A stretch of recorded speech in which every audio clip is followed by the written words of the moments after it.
James, what's up, man?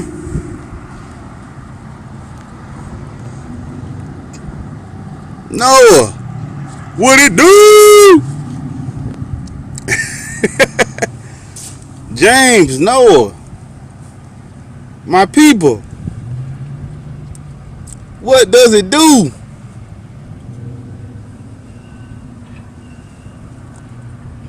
How y'all doing, man?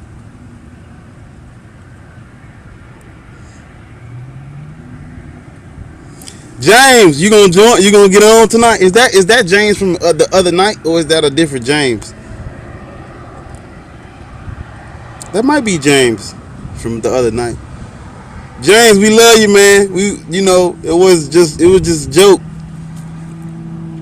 You know that. I'm at work, Noah, man. Shit, at work. Yep. I was not going to live stream, but I literally live stream because you was like, "Are you going?" I'm like, "Man, fuck it, shit." My boy want me to go live. God damn it! And somebody else said it too, so I was like, "Okay." It this. It says, "Yep, it's me." James, James, listen, we love you, man. I know we love you, even though it was just a joke. We didn't, we didn't mean nothing by that. It's just in the heat of the moment, James. When you brought up the 5G, I mean, come on, man. What did you expect, man? When you brought up the 5G, I lost it. I was done. If you go back and watch the video, when you said 5G, I lost it. I couldn't hold that shit in.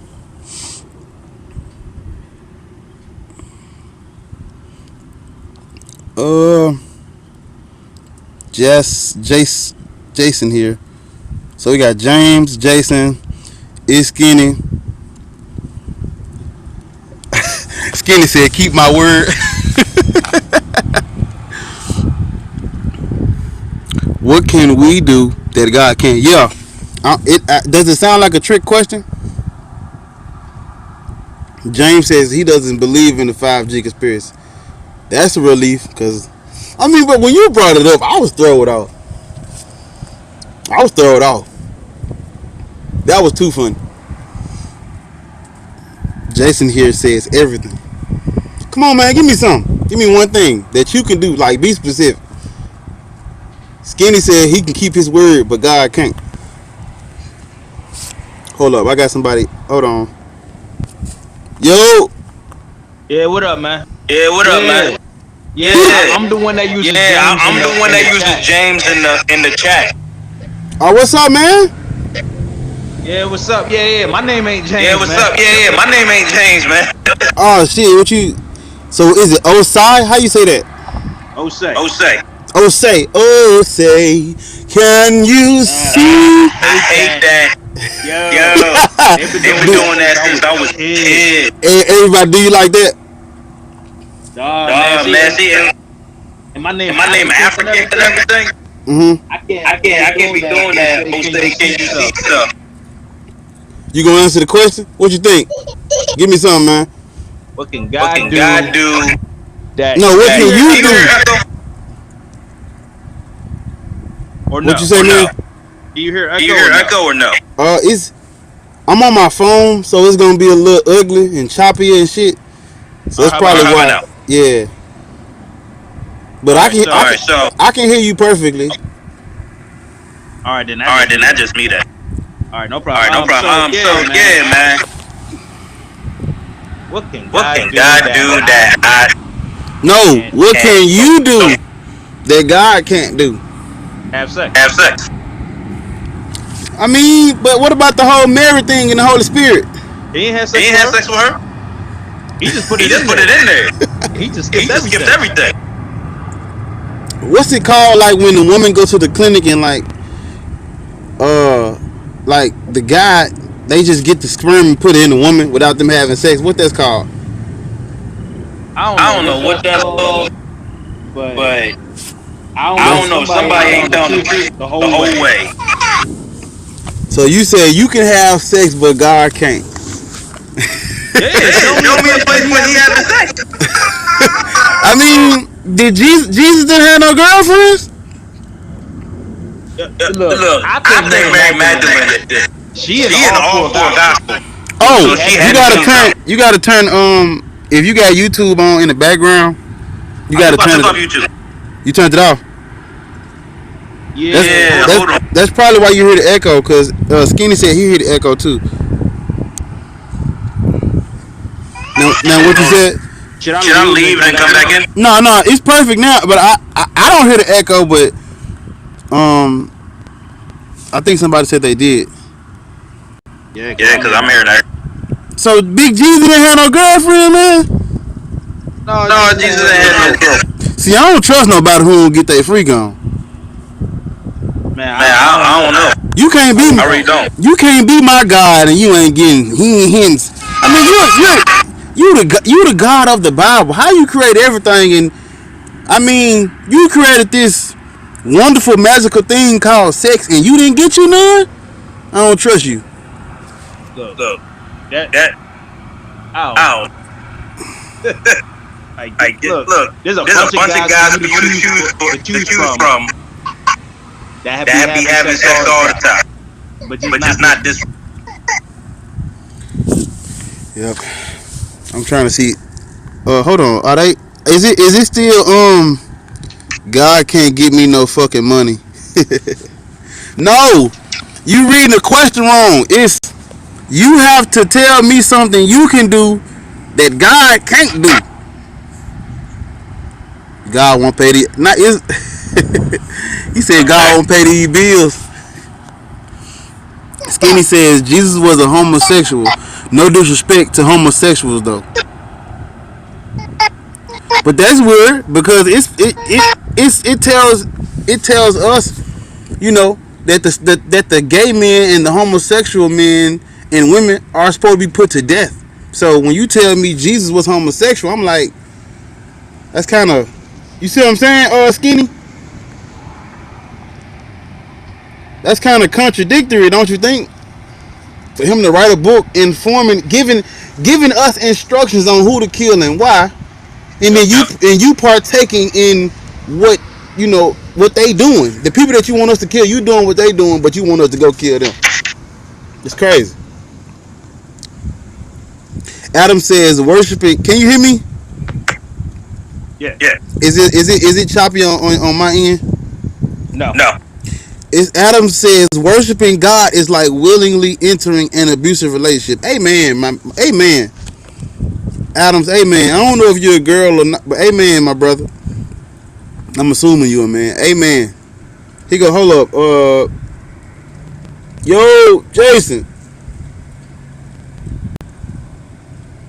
Jason, my man.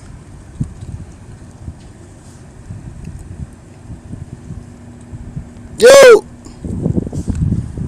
Jason. I didn't know if my was my so, sorry dude. Yo. With my what's up? Yeah, I'd say the thing that God can't do that we can would be actually have a No. relationship. It's something you can do that Oh God no, can't sorry, do. I misphrased. I misphrased. We can have relationships with other beings that are like ourselves. God doesn't have another God to hang out with. That's deep. You know? That is deep. You know? That's what I would say that we can do. Wow. So that means he's not. But but hold on, Jason, because listen, check me out. Yeah. They say God is all knowing though, right? So Right. when you have knowledge, when you have perfect knowledge of everything, that means like he knows what that feels like.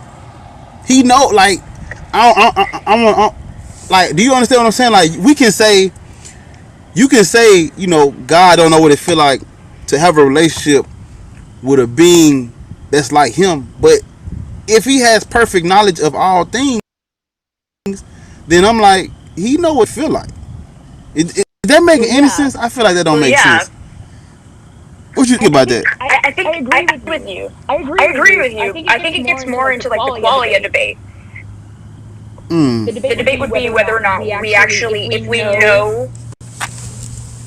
For example, if somebody were to tell you everything about the color red, but you were blind, and you were still an expert on like the aspects of the color red in the pure logical sense, would you then gain anything if you were to become somebody with fully working eyes and you then see the color red? You wouldn't know what color I was talking about, would you? Well, I don't know if you would. If you knew everything about the color, you would. But I'm saying, okay, if you red, like conceptually. But if you knew everything about the color except for what it looked like, I mean, I don't know. When you first get your vision or your ability to see, you might think blue is red. Fair enough, yeah.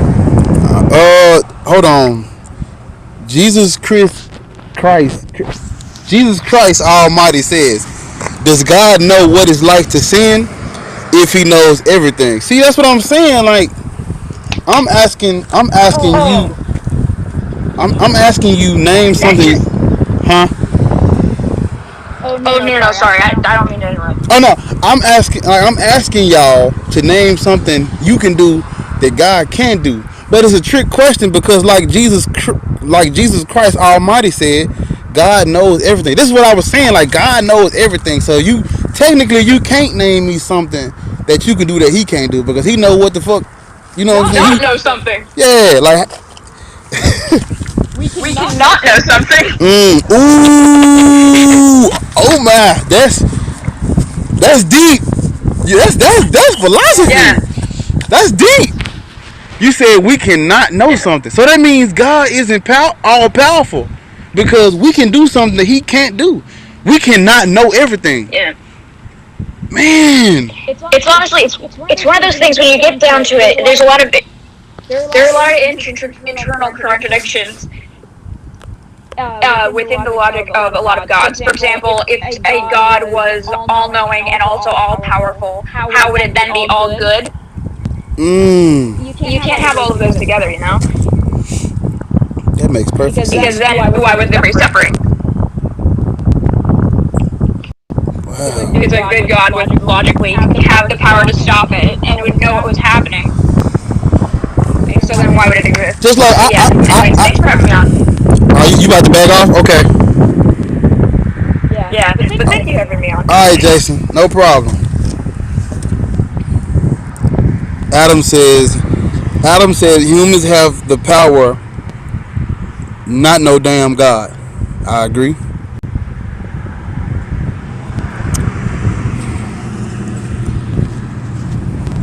Let me see what we got down here. Robin. Hold on. Am I missing? Oh.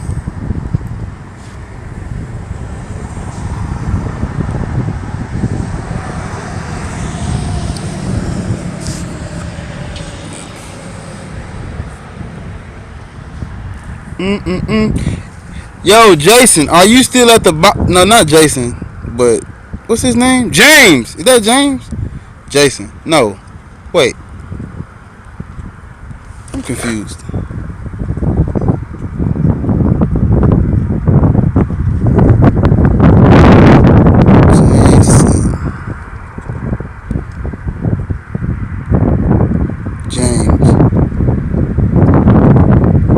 Oh no, that's not the guy from the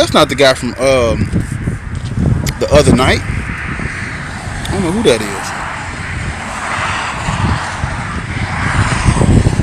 Thanks for having me on. Yeah, okay. I'm getting them. I'm getting James and Jason confused.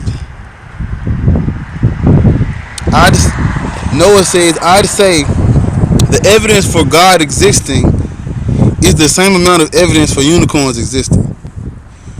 But do unicorns have a book though, claimed to be written by the unicorn prophet? Robin says pertaining to if Jesus was gay. Oh, okay. Let me read what you said earlier. It says, remember Eddie Long had a march against the LGBTQ and molesting young men. I don't remember that.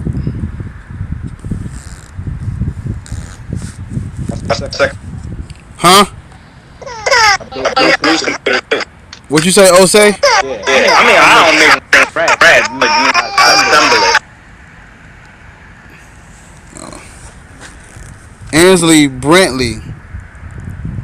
She says, hello, y'all heathens. What's up? None much. Ainsley, the question I was asking is, can you do something? Like, name me something you can do that your used to be God couldn't do or can't do. Name something you can do that God can't do.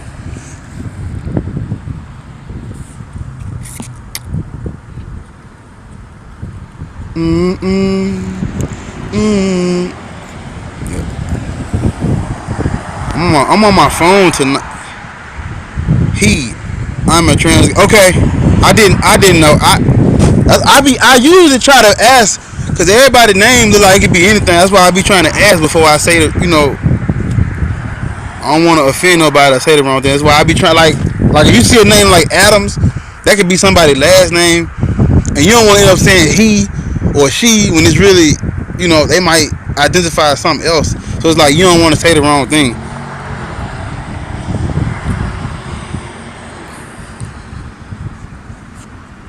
TX says, hold up, what you say earlier? You told me I changed my mind.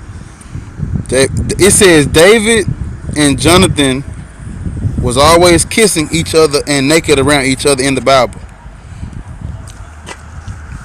A lot of freaky shit going on there, Bible man. But yeah, am I saying it right, Ainsley? Is that right? Am I saying it right? I don't know how to pronounce that.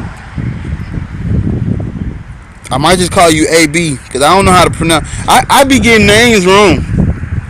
But yeah, answer that question for me. Name something you can do that God can't do.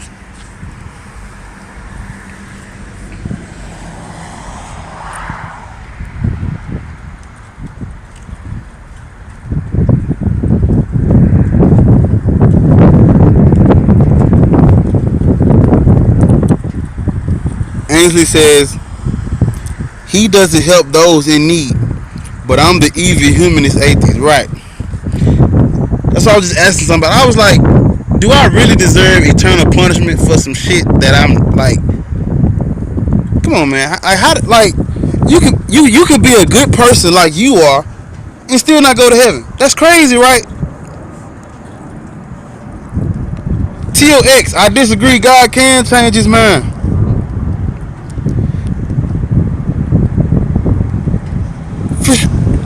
Listen to me. I got a stream coming up about like I got a stream that I want to do about the LGBTQ community because I feel like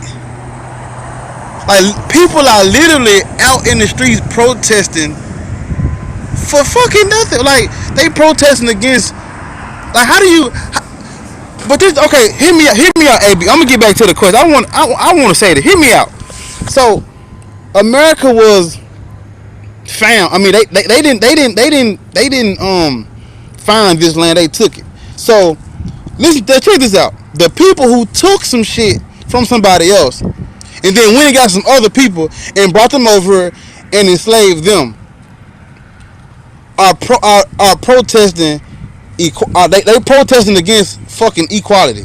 And people, like, I'm not even surprised at the shit. But it's like at what point are we gonna say in my opinion, I believe most of the hate come from religion. That's just me. I feel like most of the hate and the negative energies that they give off towards some that they don't understand, it come from religion. That's my opinion. I feel like most of that hate that they give off, but see the trip part is even people that's not religious, they have some negatives, and I feel like it come from that whole traditional shit, like they whole what it used to be, and like I'm the type of person I will say I don't know, and I'll let you explain everything you gotta explain so I can understand. Most people they just assume shit, and now they in the street arguing against something they don't know shit about. But I want to do a separate stream about that. But I just wanted to say that because I had posted something the other day, and it was like Christians are in the street protesting fucking common. That shit should be common. Like people should be able to do what the fuck they want to do with whoever they want to do it with. They should be able to do that shit, and it shouldn't be no problem. They protesting that, but when these motherfucking priests molesting these little boys and girls in these churches and shit, ain't nobody riding and ain't nobody murdering no priests, ain't nobody riding and blowing up no churches and no mosques and all that shit. But when it comes to the LGBTQ community, they want to fucking protest. Talking about some God made Adam and Eve, not Adam and Steve. What the fuck is what does that even have to do with this? But I got a separate stream I'm doing on it. I just wanted to say my piece because I get sick of that shit. But let me read the comments though. But I'm gonna just call you AB because I don't want to keep mispronouncing your name. How the fuck do you say this? It says show up when my child called for me. Paris says hello. How you doing, Paris? Jesus Christ Almighty says, have forethought. Cubist, I can't pronounce that shit. No, I'm just gonna say 1997 says, what's good, bro? What's up, man? Robin says, God can't have birth. Wow. That's deep. That's interesting. But can he though? If he's all power, all knowing, omniscient, omnipresent, omniverse, omnitrix God, he can do what he want to do.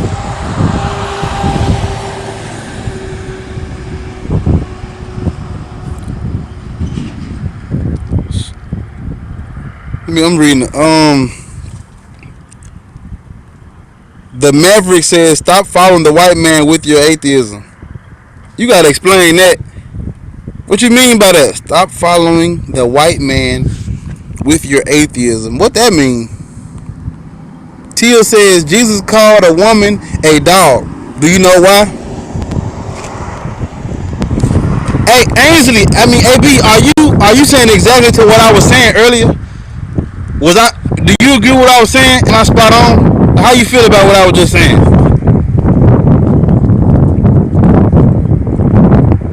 Paris says Christian/religious people are so hypocritical, right? Q says you would be surprised how many people who are of the clergy community don't believe in the religious walk but won't denounce it because it's too beneficial nor want to deal with the backlash. I agree with you, Q. QB, I got you. Okay. But God can get virgins pregnant. Yeah, Paris, that's what I'm saying. How is atheism white? You see, my name is Black Atheist Rant. It ain't no fucking white thing, no black thing. The Maverick says your ancestors didn't believe in atheism. I bet you won't get on the stream and say that. I'll give you the flow to talk about that. I want to hear that. I love to hear you. I would love to hear you explain how not believing in bullshit is white man. It's some white man shit.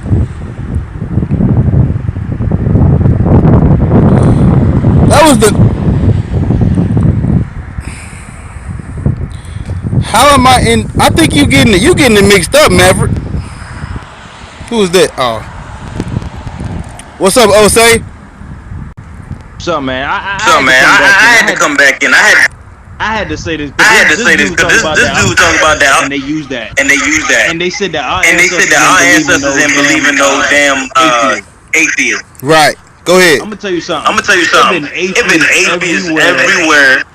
All time. It was atheists during caveman times. Of course, somebody looked at the stuff that they was doing, and they be like, "Yo, this is bullshit." Simple. That's all it takes.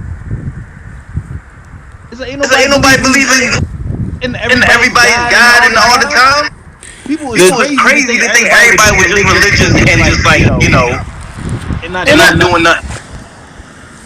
I want to add on to what you're saying. The trip part about what he said is he's talking down on something. Like let's say atheism did come from the white man and we're getting indoctrinated, right? The funny thing about that is he's talking bad about indoctrinating people when that's what they do.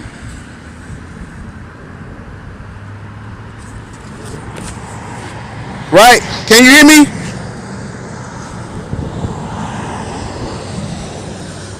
Can y'all hear me? I want to make sure y'all hear me because my I don't want this. Is the stream messing up? Can y'all see me? Can y'all hear me?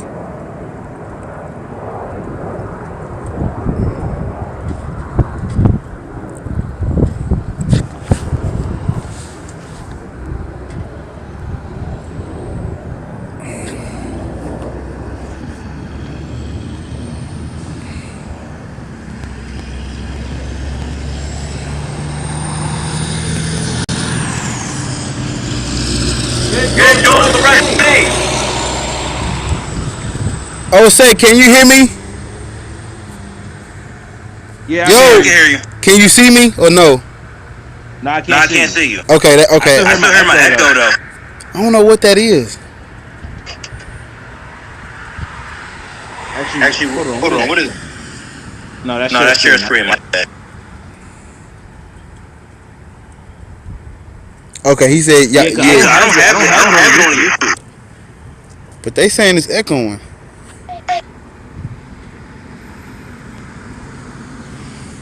Keep that in.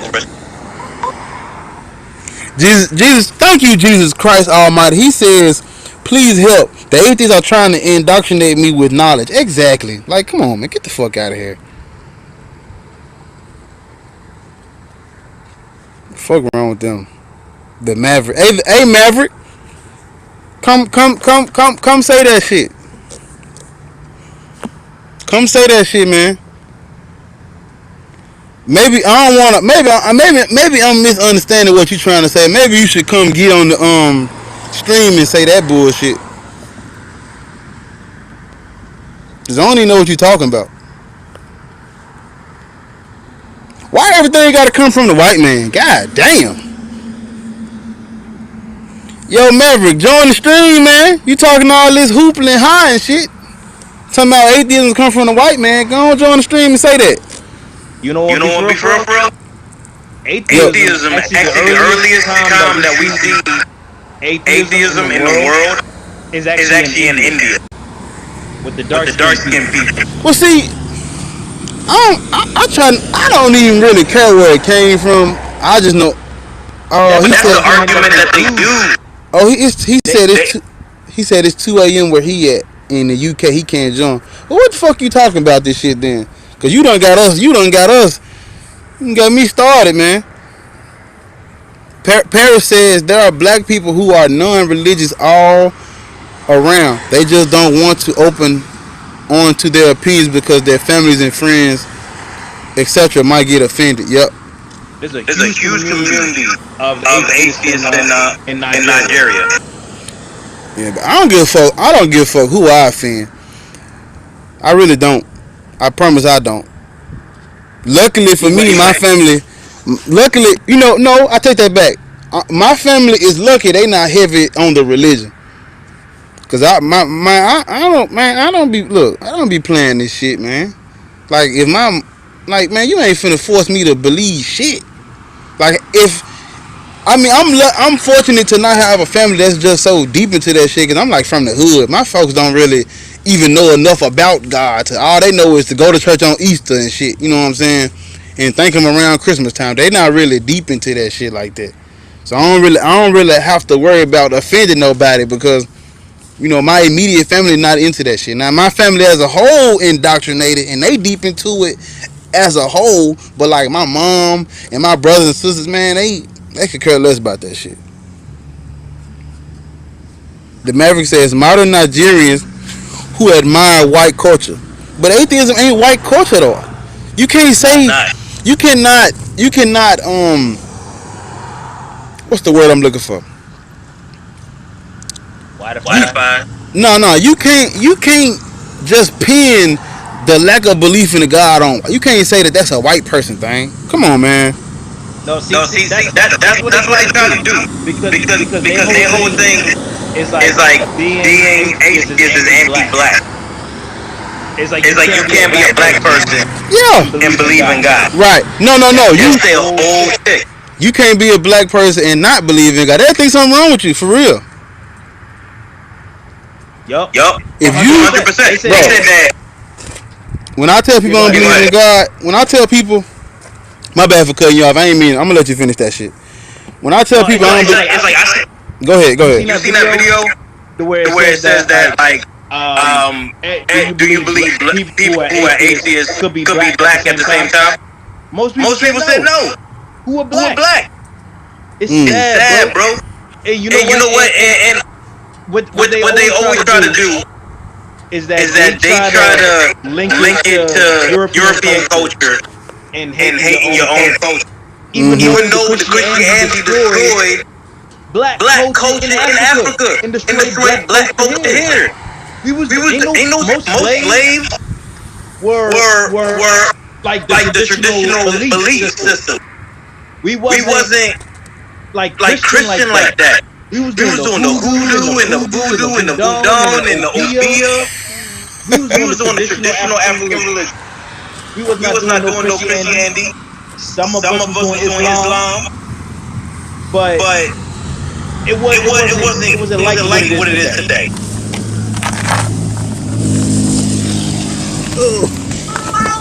I gotta close the door. Them cars loud, but yeah, I agree with you, man. I don't know. It's like anything that got to do with intelligence or knowledge or speaking proper English, and they say, "Oh, you trying to act white? You trying to be how that's being white?" Come on, man. He's right. We were never Christian. Jesus Christ Almighty says Christianity promotes atheism around the world by getting people to read their book.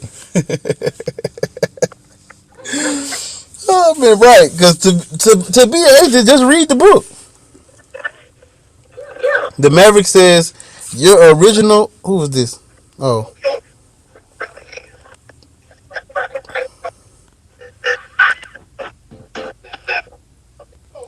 Lou says, is this belief really akin to other beliefs? Right, like, is it a belief? It's not. What do they be talking about? Hold on, hold on, AAA. I gotta, copy this shit. There you go. Hold on. Boom! There you go.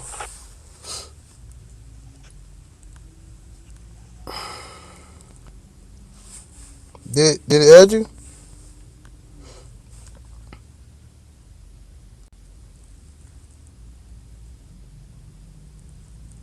Robin says a guy named Chris Cameron wrote a book about black atheism from long ago.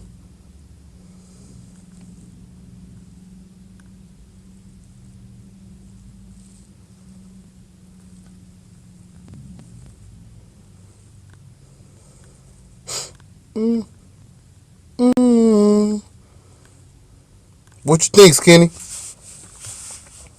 Cause this shit buffering. I don't mind. Yo. Can you hear me? Skinny. Can you hear me? Paris says, you can't tell me the Bible isn't Hammurabi's code. So much brutality. Shit, hold on. So much brutality, and their sky daddy is a pedo and a rapist. But tell me I'm the lost one because I don't believe in it. Right. Tell me where we get our more from. As if they, like, come on. Lou says, there's always a resistance to intelligence from the anti-intellectual who views it as elitist and wants to maintain that their opinion is equivalent to somebody else's facts. Right. This whole my truth. Everybody gotta be right. Nobody wanna be wrong. Did y'all watch the other day when every Christian that was on the stream said they can't be wrong? Everybody can't be right. There are things that I may have an opinion on and I'm completely wrong.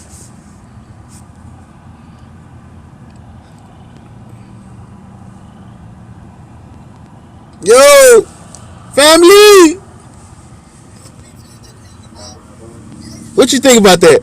Hold on, before you talk about what this troll in the comments saying. What's up, y'all? Can you answer the? I can hear you. I said, what's up, y'all? Huh? I can't hear you. I mean, now? Nope, I can't. Talk about what this troll in the comments saying. What's up, y'all? Can you answer the? I don't know if they can hear. I can't hear you though. I don't know if they can hear you. I can't though. I can't hear you. Y'all still can't hear me? I mean, nope, I can't. Can y'all hear the kid? I can't hear. Give me 1 second. I don't know if they can hear. I can't hear you. I don't know if they can hear you. I can't. Yes, ma'am. How you doing? I can't hear you. Y'all still can't hear me? Can y'all hear the kid? Can you hear kid though? Oh. Can you hear the kid though? I can't hear her though. I don't know what the fuck. Well, just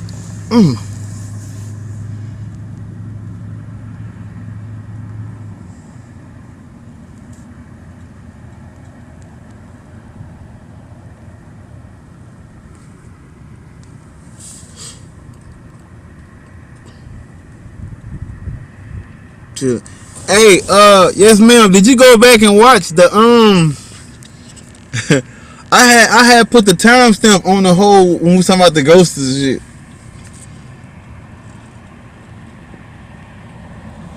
It's cause I'm on my phone. See, that's why I didn't. Yeah, I didn't want to do it over my phone. My phone is horrible. I'm at work. Let me try to. Hold on.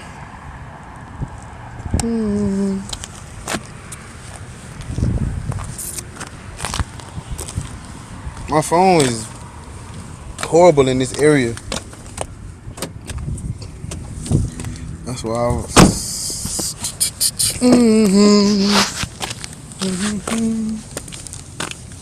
We got a car. Hold on, y'all.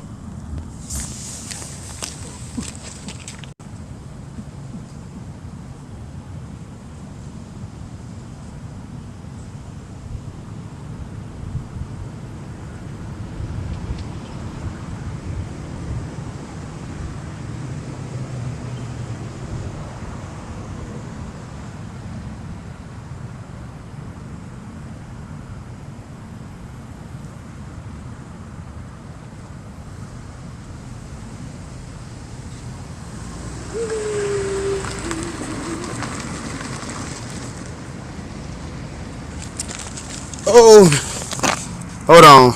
Okay. I see. Hold on. Yo.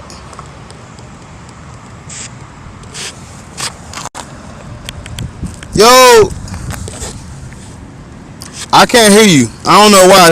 My phone. Where's my phone? Yep. I told y'all I didn't want to go live today. Can y'all hear me? I can hear. Can you hear me? Yeah, I can. Yeah, I can hear you. Can you see me? Yeah, I can see. Yeah, I can see you. Player. It's top flight. You know what's going on. Ah!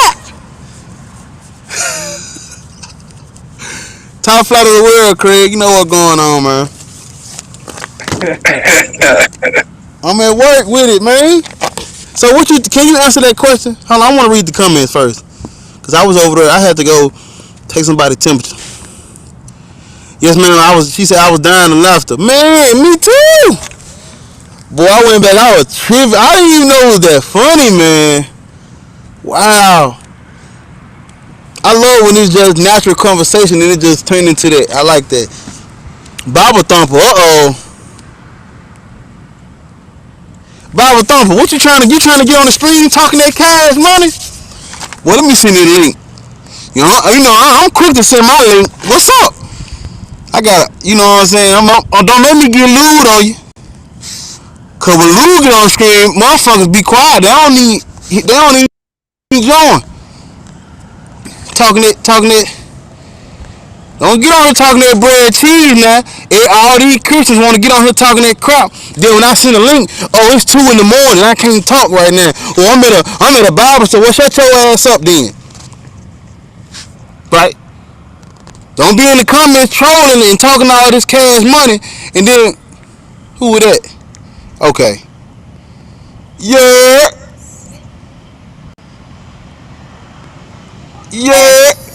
I can't hear you. Y'all, my bad. It's me. It's something wrong on my side. I can't hear y'all. Skinny, say something.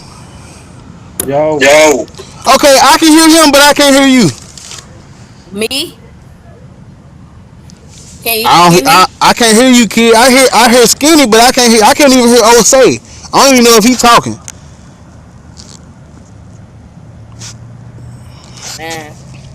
Hold on, let me try something. Let me try this. Boop. Alright. Now say something. Can you hear me now? Nope. Can you hear me now? Hey, Skinny. Okay, I can't hear you now. Can you hear Kid? No, I'm muted. Okay, I think you might have it muted, Kid. If I can hear him, but I can't hear you. See. And you gonna fire the weed up, ain't gonna pass me now? I'll pass it to you all day. You want some?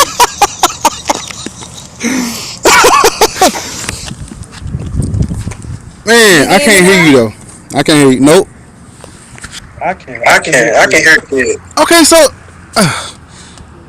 Alright, look. Yeah, that's something wrong with my end. I'm gonna get off and send me another link. I'm gonna come right back on. There's something wrong with my end, y'all. What that Bible Thumper was talking about in this comment section?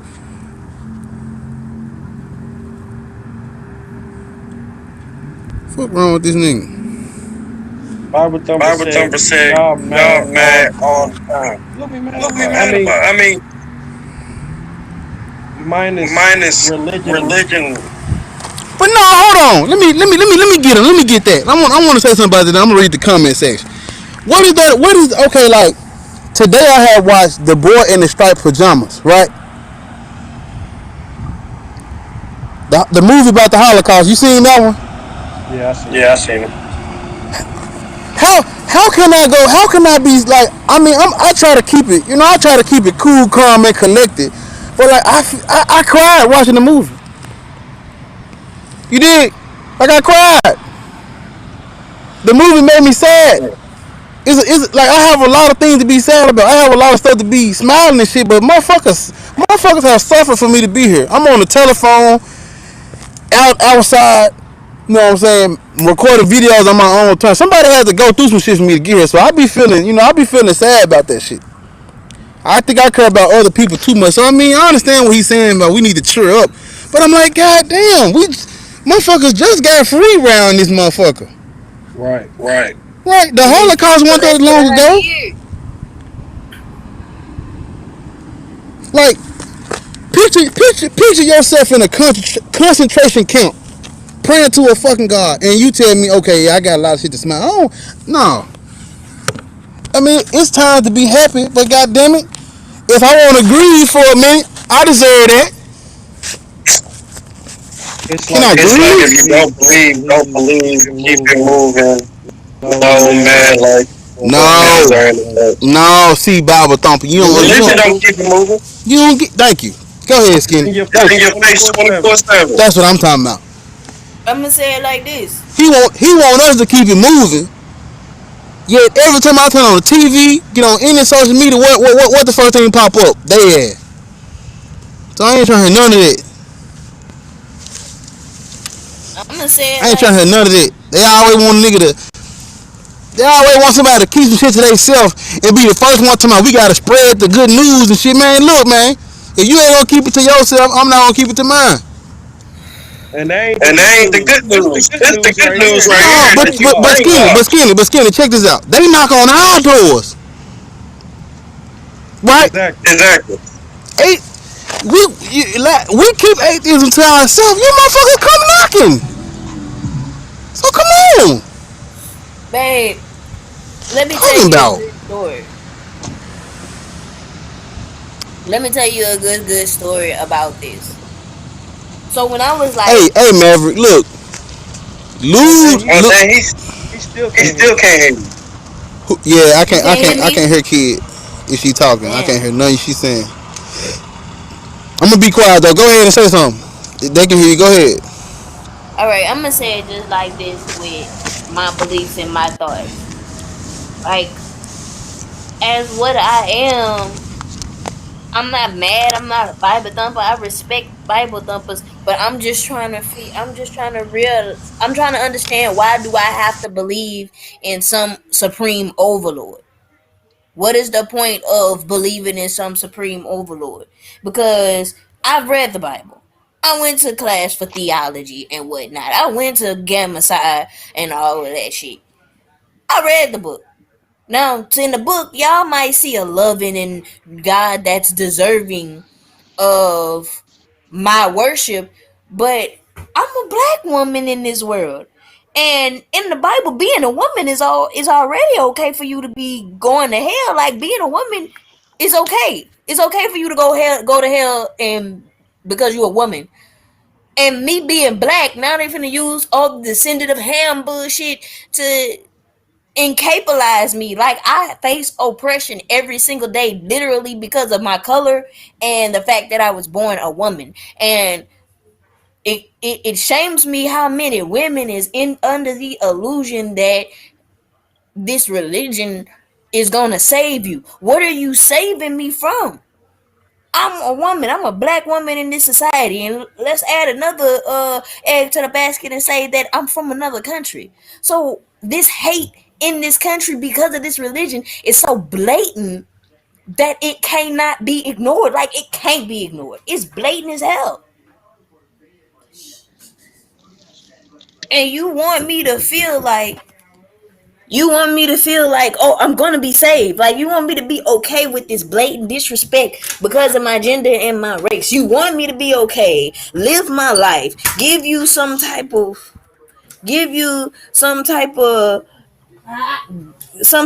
worship because of you know what really? Because in your religion, you just told me in your religion I don't have a speak. I don't have a mouth. I can't speak. I'm supposed to be quiet. My husband's supposed to do everything for me.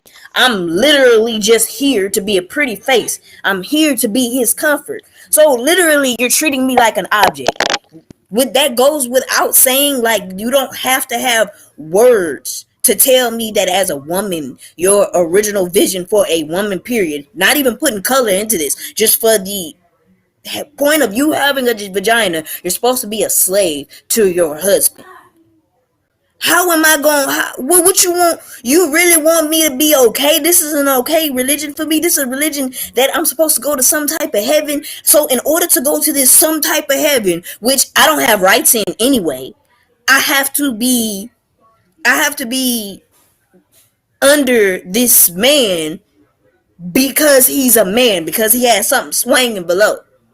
Okay, well then what if I go get surgically something swinging below? I'm a man now. So don't I have that same hierarchy he does? No, you don't, because you was born a woman and that's against God's rule. Well, damn, what the fuck? So you mean to tell me that this person who literally says because I have a vagina, I'm supposed to be up under this man because of our parts? Our parts differ. That's the only thing we have under common. I have to obey everything he says, literally because he's a man. You want me to be okay and comfortable in that when life is in my womb. When I get pregnant, I have a man child and a woman child. Like, y'all can flower the seed, but you gotta nurture and water the seed before the seed even breathes. You feel what I'm saying? So at the end of the day, all life comes from me at the end of the day. Without me, ain't no life. Without y'all, ain't no life. So you want me to be okay with being a stepping stool for a man, and your reasoning behind this, because this is my main reasoning behind why I don't believe in it, but your reasoning behind this, like old dude said in the last time I was in the show, it's in the revelation, it's in God, and it's in a book. Like, your reasoning behind this is because of a book. So a book says that because somebody who literally had nothing to do with me ate an apple, I belong in hell, I need no rights, and I'm pretty much a slave to a man. Who the hell came up with this, and why is it so damn acceptable in society? Why do I have to be okay with this oppression? I feel this oppression. When I was praying for this to end, nothing happened. So now that I'm an atheist, and what? What do you want me to do? What do you want me to believe in if you're not giving me a basis of belief? I'm giving you a basis of disbelief, but you're not giving me a basis of belief. So what can I do with that?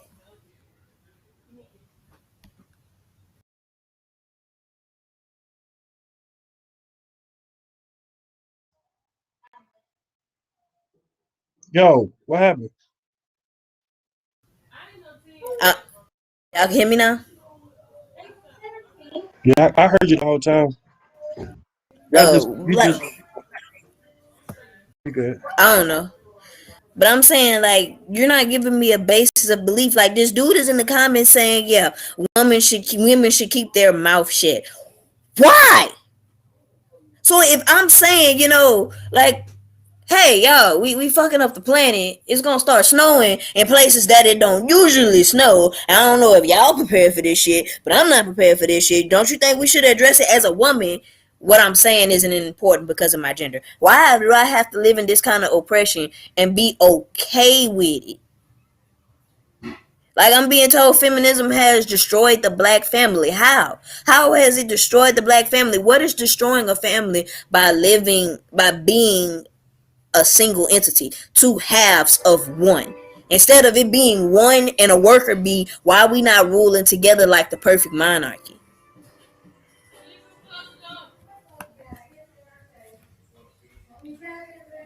Now I'm ready for a rebuttal.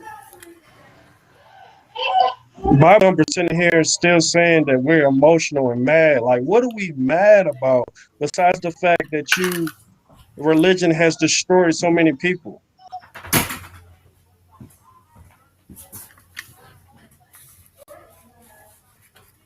He's saying we mad because this is one of those people.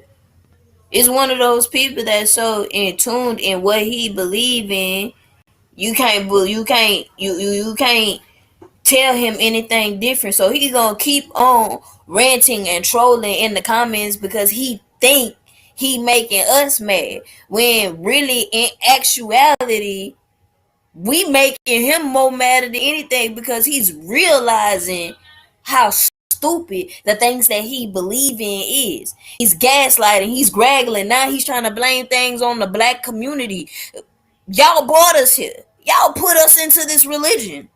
So now that we seeing flaws in y'all master grand scheme plan, you decide that we're evil. We're the fall of this. We're the fall of that. Demonic this, demonic that. Your grand scheme is falling down, sir. That's why you can't understand anything anybody like us is saying. So only thing you're gonna do is gaslight and you gonna troll. I'm sorry, Bible Thumper, but I feel sorry for you. Your God ain't even your salvation, and you showing it in person that you believing in God literally is doing nothing for you as a person. It's not doing nothing to make you happy. It's only making you sad. It's giving you that depression. It's giving you this deep cause of hatred for yourself because you already know what I'm saying is true.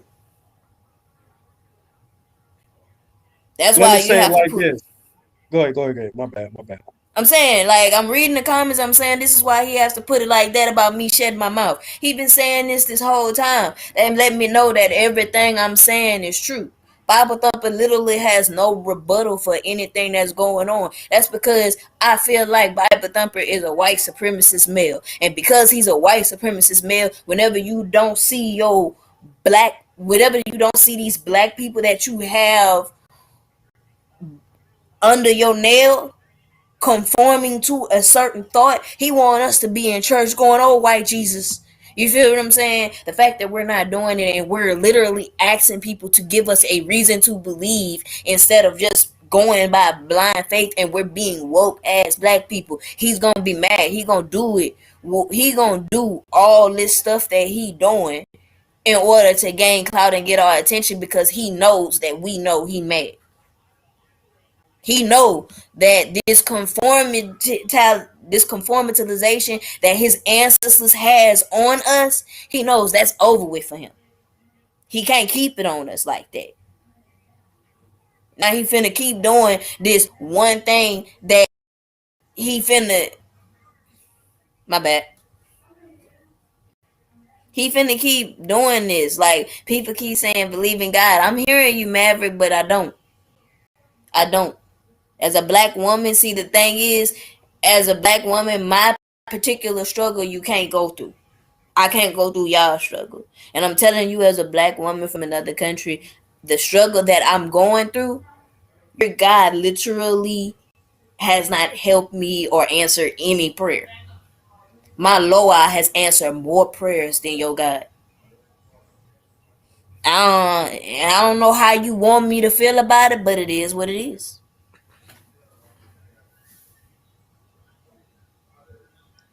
This the thing though. The fact that there's even atheists that are able to speak proves that something's wrong with his God. Like, this is where you need to wake up. There's no anti-blue sky people there. You can't say, "Oh Can't shit." hear you. We can't hear him. No, we can't hear you.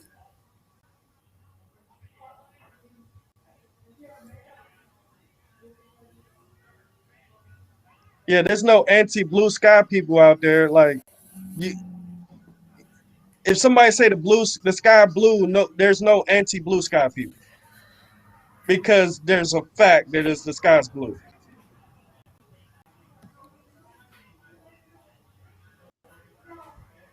How did his mic go mute though? What is going on? It, He said, "No, Bible Thumper is trolling. That Jesus is clearly not white. Uh, and his own Bible says he's not white. I We don't have mean, to go through that. the reason why I just said what I had to say about Bible Thumper because it's obvious that Bible Thumper has no life. You could literally go on a person who believe in God's YouTube live and rejoice in Holy Spirit or whatever you want. You can literally do that right now. But you're wasting your time in these comments trying to get a reaction out of otherwise sane people because you are insane. Your tiny brain cannot develop the thought of us not believing in Jesus. What's going on? I think he's trying to get his mic right.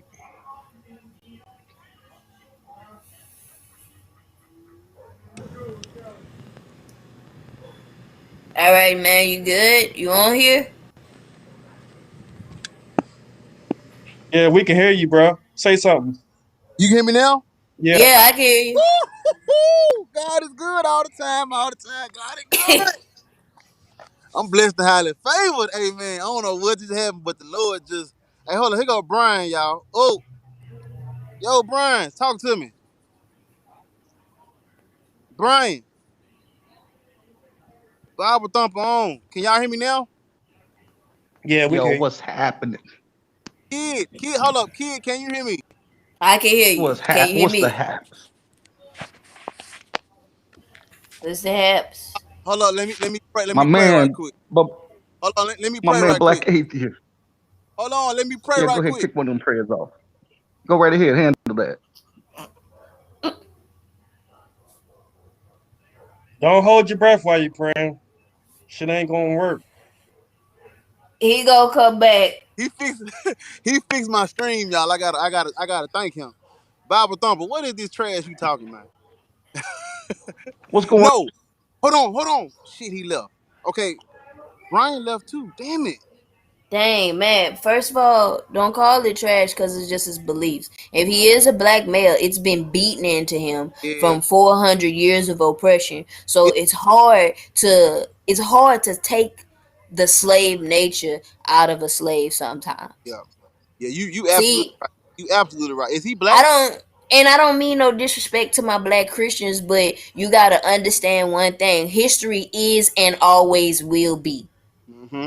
So whenever I think about black Christians, the first thing that come to mind is slavery, because that's what they did to conform us to slavery. That's what they did to make us obey. So when I think about a Christian, automatically I go slavery.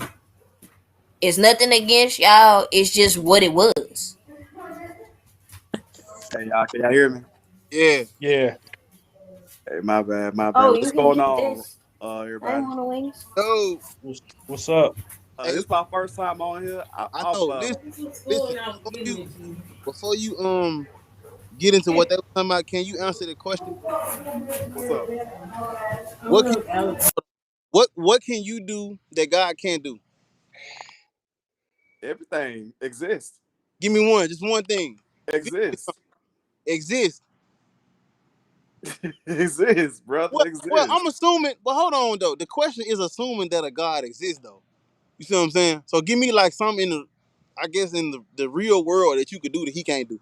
Like walk your dog or something. Yeah, yeah. Walk your dog. Everything, man. Like, people make this. People make this. This hype about how God is moving and God is this and he's omnipresent, omnipotent, and all this other things. They all and growing up, they always tell us, well, never question God. Well, why did God give me a brain if I can't question him?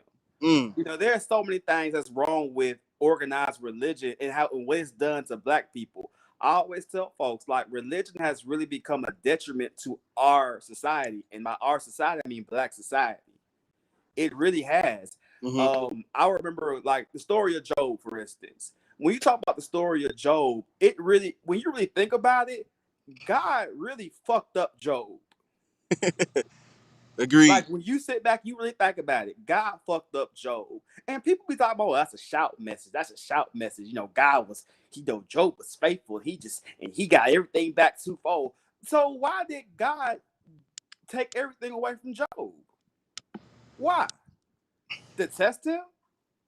Why do I need to test? If you love me, why do I need to put you through tests? Why? Hold on. He go your man. Bible Thumper, what's up? Bible Thumper, what's up?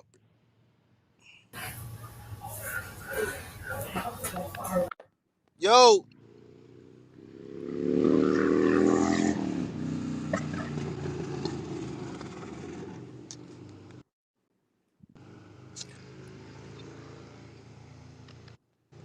Hey, Bible, hey, huh? what'd you say? I was trying. Bible Thumper had joined, but he left. Ah, shit, he Hey, left if too. God was pulled over by the police and the police asked him to identify, could he do I mean, well, that's assuming he gonna drive somewhere. He God, bro. it? You right. He just gonna. I mean, he just gonna. Hold up, kid. Hold up, kid. I had muted you. Hold on. What you say? I said if guy got pulled over by the police and he got shot, he'll just rise back up. I'm saying like, come on, skin. Like he'll just rise back up and be like, All right, that's a Black fact. Lives But Matter. I can identify myself. I can prove myself. I can prove who I am. He can't. He need ID just like the rest of us. I think the Exactly. rising back up in 3 days would be the ID. Like everybody's going, unidentified black man was shot. He gonna rise back up and be like, Black Lives Matter. He can't be black though, y'all. Come on now, let's be real. Ain't no way no black dude do us like this. I'm just keeping it a book. I feel like the black antagonist of Jesus was added to again for it was a motive behind making Jesus black in the Bible. It was a motive. Yeah. I don't know. He was dark. According to the Bible, he was a dark man. Now, whether that's black, I don't know. But it Because you was can a go to motive to India. it though. Hey, You can go to India right now, and some of those people look like a black man. Some of them people look like black men, black women. You can go all up. You go to China, and find people that look black. Like there's But people all over the world that look black for real. hold on, y'all. I want to read this. Listen, y'all. Listen to this, y'all. Paris says this. Paris says, why does the Bible only mention God creating heaven and earth, but not the 700 quintillion? Quintillion, she said quintillion, but not the 700 quintillion planets out there and the stars, galaxies, universes, right? So why are Because we right. talking? if you read the Bible, I don't think if you read the Bible, he didn't make none of that shit. There's multiple gods in that garden. He made this. I think the other ones Man, made God is others. just another Rick, and Rick and Morty is about his life. Brian, what's up, man? Hey, my bad. Yeah, you. Connection. I know. Yeah, my connection bad too. I feel mine is good now though.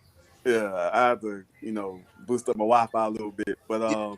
nah, this is my first time on the stream. I actually just subscribed to you. I think you was on Black Atheist Facebook group or something like that. Yes, sir, ski. So, Yep. but yeah. But no, like, people talk about how good God is and how we need him and he's essential. But like I said, if you look at the story of Job, God really fucked up Job. And that one little passage about God allowed the devil to take everything away from Job, that goes to show me that how is God love? How you gonna try to tell me that this God is love, but he's gonna allow me to suffer? That doesn't make any sense to me. Yeah. When you talk about what was another book of the Bible that was really just traumatic, even just the basic like how okay, take the Kirk Franklin situation. Take today's Kirk Franklin situation, right? Today really just showed everybody that organized religion for black people has everybody confused. Everybody confused.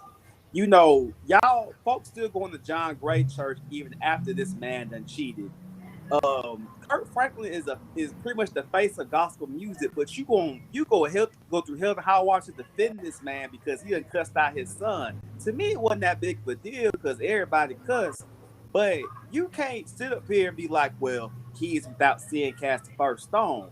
No, sir. No, sir, not at all. It ain't even like that. If once you're the face of something, like you're a business owner or something like that, you need to be held accountable. And I feel like organized religion takes away the accountability of a lot of people. So they be like, well, God's still working on me. God is still working. No. You need to be a grown adult and just do what you have to do to, grow up. Right. Take responsibility for your actions. Yeah. I completely agree. That's Because like the Huey P. Long situation. Like y'all can't just say, "Oh, don't talk about that man because he dead." Now, like he molested them little boys. They traumatized. They have to deal with this for the rest of their life. Yeah. Just because he was a so-called man of God, we can't excuse him for the crime of messing some people up mentally. Like they probably wouldn't ever have to have dealt with that if it wasn't for this man. Right. I want to shout out. My boy Central. Shout out Central. Shout out Thunder Scorpion, man. I just wanted to give them a shout out because they just joined. But yeah, like you spot on with it, bro. Religion allows you to do whatever the fuck you want to do, and then take no responsibility for your actions. It gives you an excuse. I killed 3 women. You know what I'm saying? Bashed their head with a rock, threw them in the garbage can. Oh, but God working on me, y'all. You know what I'm saying? I'm looking for forgiveness. You know what I'm saying? If I give my life to Christ and I accept that a motherfucker died on the cross for me, I might just get in. So you know what I'm saying? I'm a kill away. I'm a kill away, and when I'm done killing, I'm gonna feel bad for it, and I'm gonna repent. I'm gonna sincerely repent and give my life to Christ, and I'm gonna get to heaven. Meanwhile, Kid, Skinny, Brian, Osage, Black Atheist Rant, the Yes Ma'am, Luz, Central, Paris, who else? Thunder, James, Jason, Noah, Nick Teal. Let me name you motherfuckers. All y'all going to hell. And hell gonna be a party. All y'all. Let me see who else in this motherfucker. Hey, hell gonna be a party then if that's the case. You did what I'm saying? It's gonna be a party. Brian, but I'm just saying though, like, have you ever thought of bashing somebody's head with a rock, dragging a body, setting the body on fire, and throwing it in trash cans and dumpsters? Have you ever thought of that? Have you ever thought about taking your son and cutting off his foreskin for the sake of God? That's what I'm saying. You going to hell though. That's what I'm saying. But people think of this. People think of things. Yeah, go ahead. Sorry.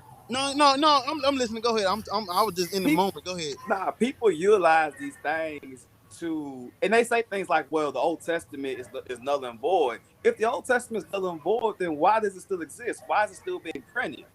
It doesn't make any sense. But Brian, the Old Testament is in that old. The whole Ten Commandments. I mean, I said the Old Testament. The Ten Commandments is in the Old Testament though. So when The they say first half of church is based on the Old Testament. what I'm saying. That's what I'm saying. Yeah. So when they say what do they? But like I was saying the other day, the New Testament old too, motherfucker. Mm-hmm. But look, I got a great example for you. I'm listening. Go ahead.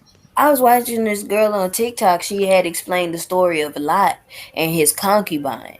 Now, me, I was like 15 when I first heard the story.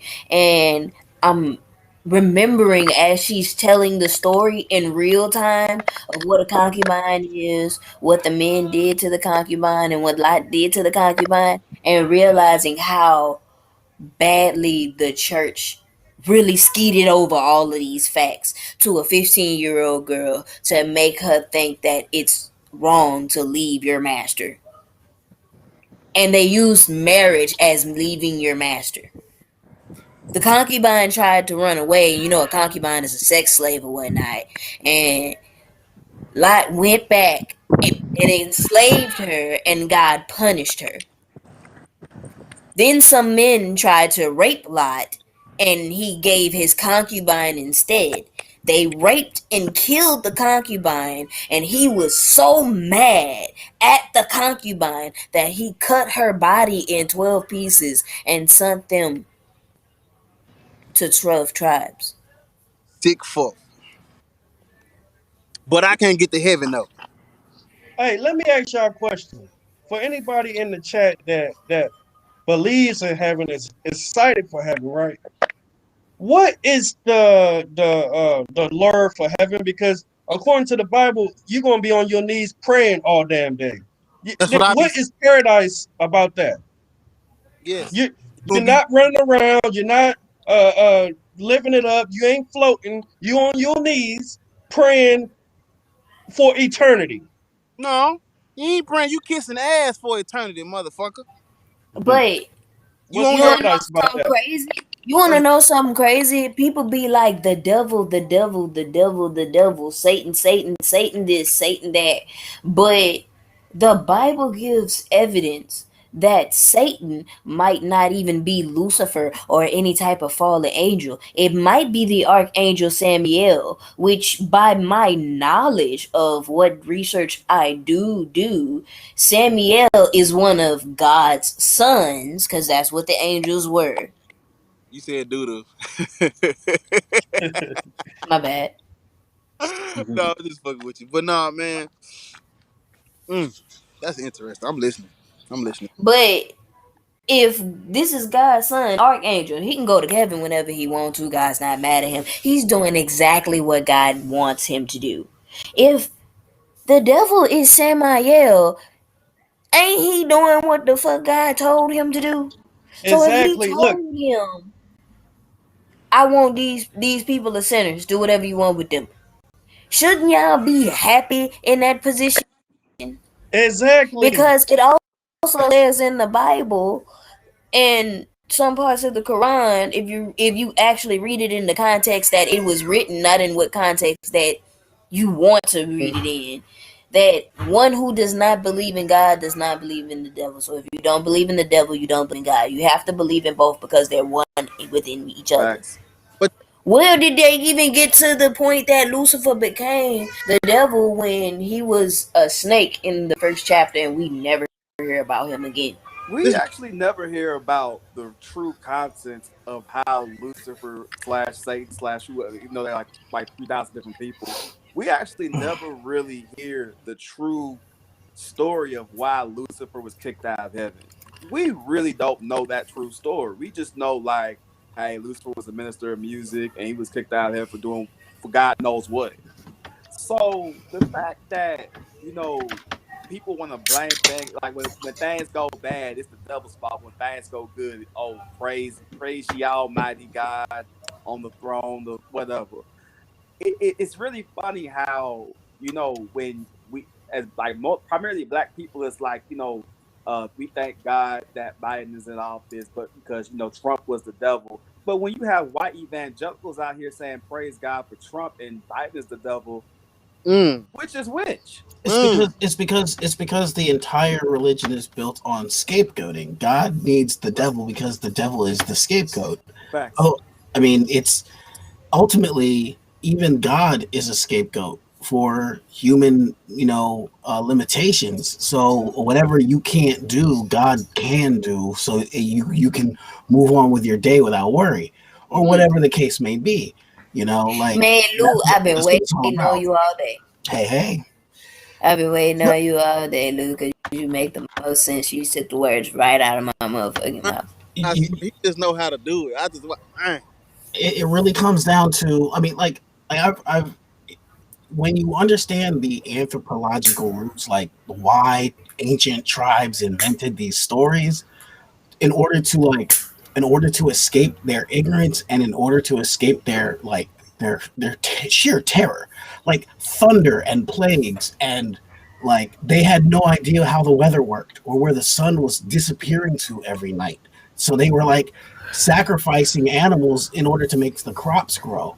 Like our ancestors were like terrified and superstitious to the extreme. So like these were just narratives to make everybody chill the fuck out. And eventually, you because people can't just accept a metaphor, people take the shit like super serious, and it just becomes ritual and tradition. And then you have to build on the elaborates of which kryptonite works on Superman this way or that way. Well, red kryptonite does this. Well, blue kryptonite does that. Well, that's not how the Force works. Red lightsabers or purple lightsabers, and it just becomes a lot of like rules and regulations and dogma. And then you have super fans that ruin it for everybody. I'm gonna make this statement, and I'm gonna let it just air out, and y'all can go back to what y'all said. Did the devil and Satan, did he refer to himself as the morning star? I'm pretty sure he did. Yeah. That might have like seriously been his title. I don't the funny remember thing is, he's not the only person that referred to himself as the morning star, and that's an issue. Jesus also calls himself the morning star. Not to mention, what would God be without us? So, in order to be created, you have to have a creation. So, without us, he's not a creator, and without the devil, he has nobody to save. So, he will not be a savior. That's an issue for y'all. It's a scheme. It exposes the whole thing as an extortion racket from Jump Street. Like that's the whole problem. And the problem is that if you were to read the Bible, understanding the context, that's why I like that's the one thing I do like about Mathematics School. because school offers one, at least my school anyway, it offers one thing to you: the context of what you're reading. If you read shit in the context of which it was written and not in the context that you want to read it in, then it makes much more sense. The problem is nobody wants to read it in the context that it's written because everything is up for discussion. And that's how I wanted it, everything to be up for discussion. But they did put little Easter eggs in the Bible. Well, like that, it's funny because like initially, not only were most people illiterate, but like printing the Bible used to be a sin that was punishable by death because they wanted the clerical class were an elite class and they wanted to keep their knowledge private. A, partly because they realized it was some like convoluted bullshit, but B, you can't have you cannot give a divine mystery to the common people and expect them to like come to the same conclusion. So you have to it's about controlling the narrative. So like even going back to what the original context was by the original authors is meaningless because that's lost to the ages. That's really like, you know, that ship sailed when the authors died. You know? I wanna read this, y'all. Listen to this. This is from Desiree. I got it right this time, Desiree. I got your name right first time. Listen to what she says.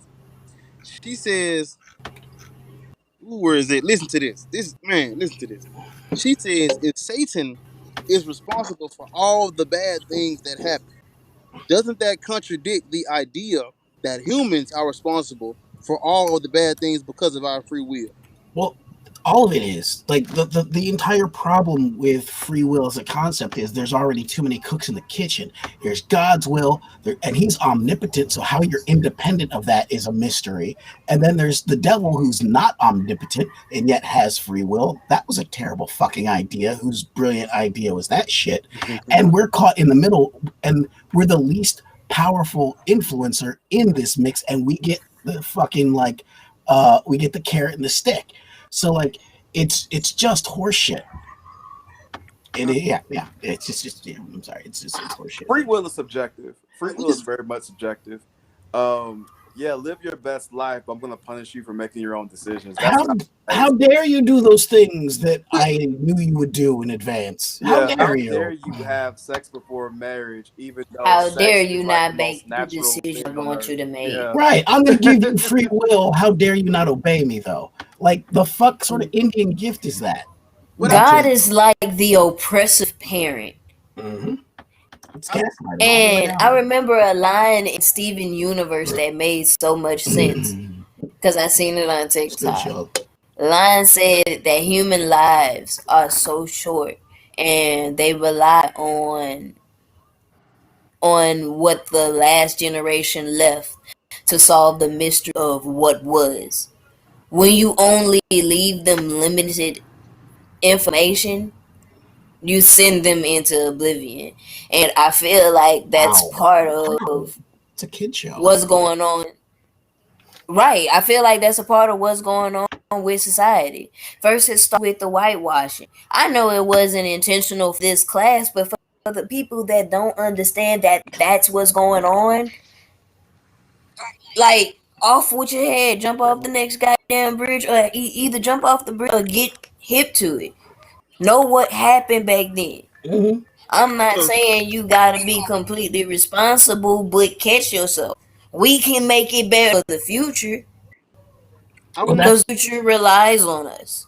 Well, that's one of the things where when you talk about making recompense for the past, like if you're talking about like anything close to reparations, like the immediate knee-jerk reaction is, I had nothing to do with it. Why are you blaming me? And it's like, it's not about you. I didn't fucking buy an aircraft carrier, but we went to war, didn't we? It's about the fact that society is collectively responsible for its actions, regardless. Like maybe don't elect people who go to war and we won't have that problem. Then you won't be on the hook for those Tomahawk missiles because we all are. Like, we let people starve in the street because we can't come to a solution where poverty is like, comes in line with profit margins. Like, that's us. That's the us in society that individuals do not want to acknowledge when shit gets ugly. I want you to. I feel like we just brushed past what you said, and it was like a dagger. I need you to go back. And unpack that. Oh, me?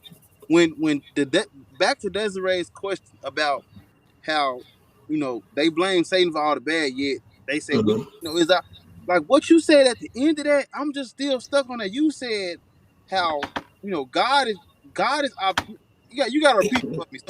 So God is omnipotent, which means he's all powerful. It means shit doesn't jump unless he says jump, right? Right. That's the whole point. Now, I've heard arguments about selective use of power, like he steps back and lets shit happen. I don't know how that process makes any sense if your power is all encompassing. That still makes you culpable. You set the dominoes up. You just allowed them to fall. But you made the rules on how falling works. So it's still your fucking problem. But like free will is independent of this somehow. And that makes no sense to me whatsoever. Like either God's will is all encompassing or it isn't. And if it isn't, then you can just get rid of those omni qualities out the gate. Like blaming people for their independence in a system that is closed by definition is just, it's paradoxical nonsense. Like even the fact that the devil has autonomy. The devil has autonomy? How? God is all powerful. That doesn't make sense. We have autonomy? How? That doesn't make sense. And even if you strip God away, right? Let's just deal with free will in secular natural terms. It still doesn't make sense. Autonomy from what? Physics? You think you're controlling your brain right now? Or is your brain just reacting to the experiences that are bouncing off of it? Like I'm saying ketchup and pickles, and now you're thinking of ketchup and pickles whether you wanted to or not, because your brain's like, what does a ketchup and pickle mean? And it has to register. And all of this happens faster than consciousness. All of your brain's reactions happen faster than your actual frontal cortex processes things. So you jump away from a snake before you know what you're jumping away from. That's how we survived. Our lizard brain is smarter than our prefrontal cortex. So we reason slower than we react. And so like you're always living milliseconds into the past. So how can you truly ever be accountable for the present? It doesn't make sense. There's no, but you can't function like that with no accountability. So free will is just like a metaphor. Like countries are a legal fiction. Like money is a legal fiction. There are a lot of like things that aren't truly real that are on maps. A map is not a thing. A map is a metaphor to describe the thing. The thing is the thing. And unfortunately, free will is an abstract concept that doesn't fucking register neurologically. It's just a process that we have to use to like function, like money. It's not real. It's worth whatever we say it's worth collectively. So like the only way to, there's an old joke that goes, do we have free will? Of course we do. We don't have a choice in the matter. You have to. Do you have free will? Of course you do. You have no choice but to have free will. It's a catch-22. Like, what if you fucking don't want free will? You're still accountable for the things you do, even if you're an automaton. The robot that runs rampant through the streets is still the one who did it. So it doesn't really matter if you have free will or not. Like, you ever watch Futurama? Yeah. You ever see the episode where Bender gets his free will switch turned on and it gets flipped around so many times he doesn't know if it's on or off anymore? Right. The whole point of that episode was it doesn't really matter if you have free will or not. Bender still did the shit that Bender did. It doesn't matter if he was actively doing it or reactingly doing it. Like if he's a soulless, willless automaton who's just functioning, he's still responsible for the chaos he causes. Free will is just like an abstract that we use to like call those things. It's like how people say love comes from the heart. Of course, love doesn't come from the fucking heart. All your emotions reside in your brain. All your emotions are like serotonin and chemical reactions like neuropeptides running around in your cortical zone. Like your heart pumps blood. Your heart has nothing to do with love. That's like some shit that the Greeks made up before we started dissecting corpses and figuring out like how anatomy worked. It's when people thought that like fear existed in your liver, which is why people are called lily-livered cowards, right? Or when you get butterflies in your stomach when you're nervous. Like these are metaphors, and we're trapped like cavemen in a minefield of metaphors. Mostly because most people aren't like physicists. Most people aren't neurologists. Most people don't do hard science. We do metaphors. We reason by analogy. The average person isn't like a STEM in STEM research is to have like super pedantic, detailed conversations about like whether or not somebody who has multiple personalities is going to hell. What if one personality is like in somebody who's schizophrenic is like a saint, and the other personality is a mass murderer? What if you get bonked on the head, have like something that completely changes your personality, and you lead a completely different life than the one you were living before, through no fault of your own? Which life are you going to be held to account for when you have to weigh your heart in front of Anubis? Like, it makes no fucking difference. When you get done, I got something to say. Hey, go ahead. I gotta check on some chicken. I'll be like right back.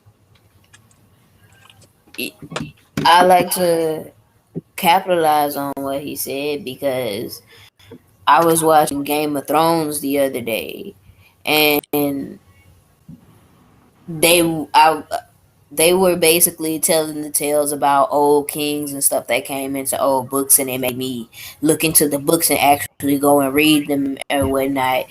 And I found that they had a beloved king that was, to me, a little crazy on there, but he was so beloved by the people, the gods. Sounds familiar? But then they had somebody who was an evil king, the Mad King. But if you actually read the story of what happened to the Mad King, then you understand that, I'd be a little bit traumatized too if I was some odd generation incest baby who just kidnapped by people who don't like me because I am an incest baby. And now I don't know how to trust people. And I want to burn everybody because I think everybody out to get me because it took you motherfuckers a minute to come and get me. And did I mention I was an incest baby born with some mental incapabilities? Listen to this, y'all. Listen to Paris. Listen to Paris. She says, if God was so good, then why did he have an enemy? Right. Making angels in the process of making the heavenly host. Surely you know in advance that one of them is going to be trouble, right? But you went ahead with that anyway. That's a stupid fucking move. She says the Bible is literally a book people took personal. It was never supposed to be taken seriously. What do you think? That's quite possible. I mean, again, it's one of the things that I did. Well, again, it wasn't always meant to be read by the common person. Like it wasn't when the printing press came out and the Gutenberg Bible was printed.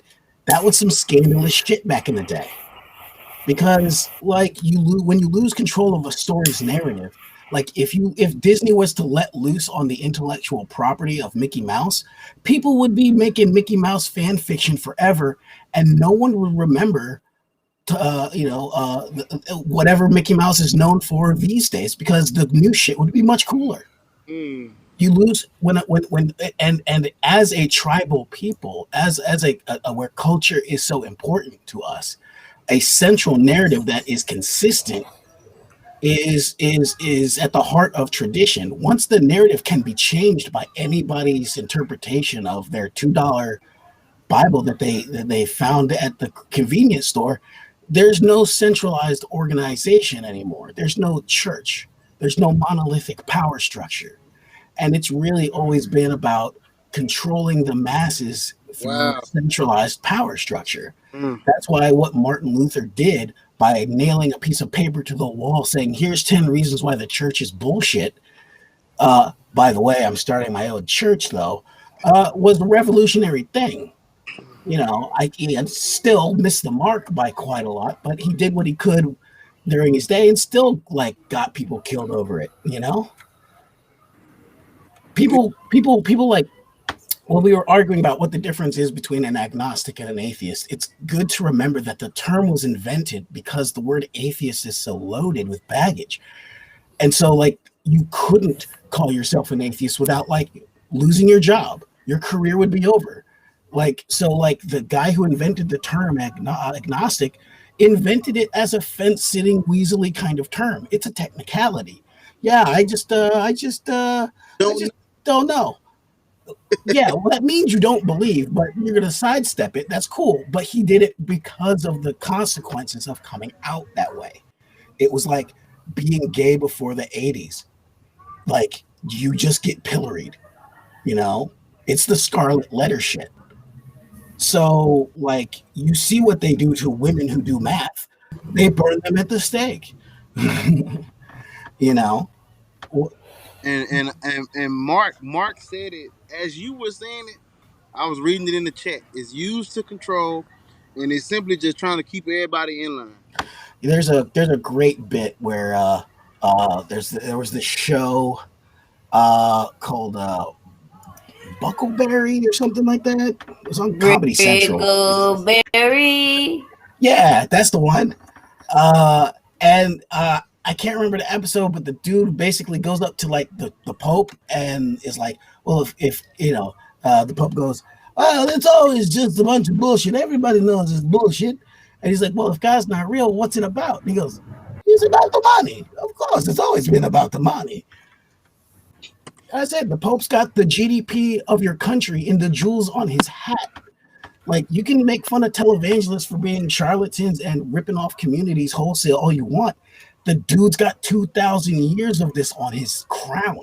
He's sitting in a gold chair. The Catholic Church is the undisputed gangster of peddling fiction at extortion rate prices. Yeah, there's a wonderful soul you have there. It'd be terrible if something. The Catholic Church is responsible for so much aristocracy, so much incest, so much rape, so much murder, so much, like, it dates back all the way to the beginning of France, of Francia, the beginning of Britain, to back before the Vikings even came. Yeah, I mean, it's an old pirate joke. He's like, you know, we may be rapers and pillagers, but we're still not the Catholic Church. Pirates, man. I only rape the Caribbean. You made it the way it is. Like, it's fucked. The whole situation is fucked. But it's been married. It's been married to that Christianity has been married to imperial power since Rome. You know, and unfortunately, you know, Europeans have, like, assimilated well into it. They've forgotten their themselves, you know, and we're at the precipice of, you know, our people forgetting who we are too. So, I mean, if we even know. Because it makes sense. It makes sense. It makes sense for them to you forget. Because when you become numb from this blind obsession, this blind faith, and this blind loyalty to the aristocracy, you forget about yourself. You forget that you're selling yourself short. That's why they tend to use it in politics. You know, they don't want to give us a $1,400 stimulus check because it's going to be a debt. But you raised taxes and cost us $1 trillion, not but 3 or 4 years ago. And they'll spend what was it 19.5 billion dollars on a aircraft program for a plane that doesn't fucking work. Correct. But you know, and I'm not a leftist, and I'm not a Democrat or a Republican. I'm totalitarian at the end of the day. The needs of the many over the needs of the few, because the needs of the many can be the needs of the few. They're not always mutually exclusive. You know, it's not all mutually exclusive. I have some, you know, perspectives and some views that might differentiate, but at the end of the day, for the utmost part, I'm a utilitarian. Yeah. I agree with either, but if you know you need the people to build the economy, why not give them money so they can build back this economy that they live in? To give them more money, because it's a circle effect. How is keeping all the money to that 1% doing anything except for making the people mad? Pretty soon there's going to be a rebellion. It's too much going on. It's going to happen.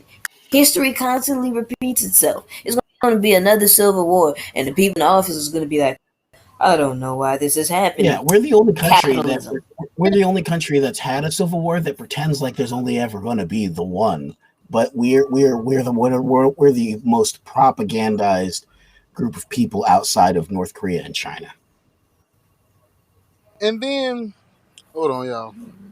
We're exceptional. And then you like, but this is the scary part about what y'all saying. The Christians are asking us, why y'all so mad? Oh yeah. Why do y'all care? Why you just want to leave these people? Like, if they hear what y'all saying, like, we're getting fucked. Well, they're conditioned. You know how they say we're in the world, but we're not of the world. That's kind of the problem. Is you're not really like you're pretending to be above reality. You're pretending that these problems are beneath you. You're also pretending that like you have some plan B existence to rely on. It's all about abdicating your responsibilities in the here and now, because you're banking on some, you know, far-flung, unpromised future that's going to be paradise. And it's also the reason why it's so Hey, appealing. chill out. The reason why that's also appealing is not just because it's an escape from the terrors of reality, the same way they are terrified of mortality. So it's that ignorance is bliss. Ignorance is bliss. And there's a thing called toxic positivity, right? It's that, oh, you're depressed, well, just be happy. Well, that's not how any of that works. You actually need to change the conditions to make it better so that people feel better. You can't just wish yourself into betterness. But they're so steeped in denial that it's like oh god, there was a game about it where everybody was taking like fucking happy pills, and if you didn't take enough happy pills, like the cops would come after you and beat you. Like it was what the fuck was it? It was wild. But yeah, it's like it's delusional bliss. That's why everybody that's why like the internet is like 2/3 cats and babies. It's like cute, adorable things. Cute, adorable, happy things that make you happy. Everybody wants to be happy, happy, happy. Go to Disneyland. It's the happiest place on earth. Sports, entertainment, happy, happy. Building people's endorphins up, building their serotonin levels up on false hope and just fake things, false realities, entertainment, is crucial for maintaining a sense of stability amongst the masses. If they're happy, they don't care what's going on. If they're blissfully ignorant of what's going on, they're not, showing up to local town meetings to find out what their representatives are doing. They're not participating in democracy. They can sit back and view it like a spectator sport. And And it's just see, I want red to. team versus blue team. Go, go, go. I want to. I want to read these two. Paris says we have all fucking reasons to be mad, and I couldn't agree more. I just couldn't agree more with that. We got every fucking right. We got every fucking reason to be mad about it. And then I want to read what Dapper said. Hold on. Dapper says he said I love how Abram pretended that his wife was his sister so that Pharaoh wouldn't kill him. I like Dapper. I'm read Dapper. I'm on Genesis 14 right now. I just got done with Genesis 12 and 13. And the funny part about what you said is God actually punished Pharaoh. But right. God punished Pharaoh for that. Abram, and this was in my last video of Genesis chapter 13. God punished Abram. I mean, no, God punished Pharaoh because Abram lied to him about his wife being his sister, right? And then he turns around and he makes the covenant and the promises with Abram. And it's like, but one of the commandments is not to lie. But yet you're blessing, you're blessing, and you giving promises, and you giving riches, land, and descendants. You giving all this shit to somebody who just lied, and you know he lied because you looked at the situation and said, you know what, Pharaoh, I'm gonna punish you because the person I sent to you lied to you. That's crazy. That's a contradiction. I put that in my last video, and I just couldn't understand how. People read like Dapper. Listen to me, man. People read that, understand exactly what happened, and go on about that day like that. That's scary to me. How do you read that and still say I want to get on my knees and worship and praise this God? That scares me. Yeah. Because I'm not a fucking rocket scientist. You're not a fucking rocket scientist. We know how to. Most people can understand like regular fucking sentences. That's the Genesis. Those are regular words. Them ain't no big words that you can only find in the Webster dictionary. That's common fucking paragraphs and shit. People understand exactly what's happening, and they like, yup, this is my God right here. My God is awesome. He can. That scares me. Right, but that's how easy it is to hijack people's emotionality. You can do it without words if you're clever. You can do it with symbols and music. Like you really can Pied Piper people because we're at the end of the day, we're not as evolved as we like to think ourselves. You know, we're still 99 point whatever percent chimpanzee, and it shows. It shows in how we let our arrogance get the better of us, and we think we're above manipulation. We think we're above being propagandized and occulted, and we're not. Like monkey see, monkey do is the order of the day that we follow. Leading is risk. You lead, you get eaten by tigers. You lead, you make yourself set up to be an example. It's much safer to follow. You're hidden in the crowd, and it's just lazier. You don't have to fucking plan, plot, strategize, or organize if you're just going to follow. And so most people just do that. And when they're indoctrinated to be sheep, when they're told they're part of a flock, like what else do you expect from them? Like it's one of those things where like you can't. Donald Trump is absolute garbage, but you know what he's good at? Pro wrestling speech. He speaks at the level of a carnival barker. He speaks at the level of a pro wrestler. He can get an audience, he can read a crowd like a palm reader, right? Like that dude who speaks to the dead, right? And he can tell which way the wind is blowing when he's losing an audience and when he has their approval by reading their faces, and he'll just say whatever puts a smile on their stupid, dumbass faces. He'll tell them what they want to hear, and that's a art. That's an art and a skill, and a lot of people who have charisma know how to do that. And a lot of people who aren't aware that that's a thing fall prey to it. Like, and the study thing is, they'll half admit it and still not come to the full realization of what it means.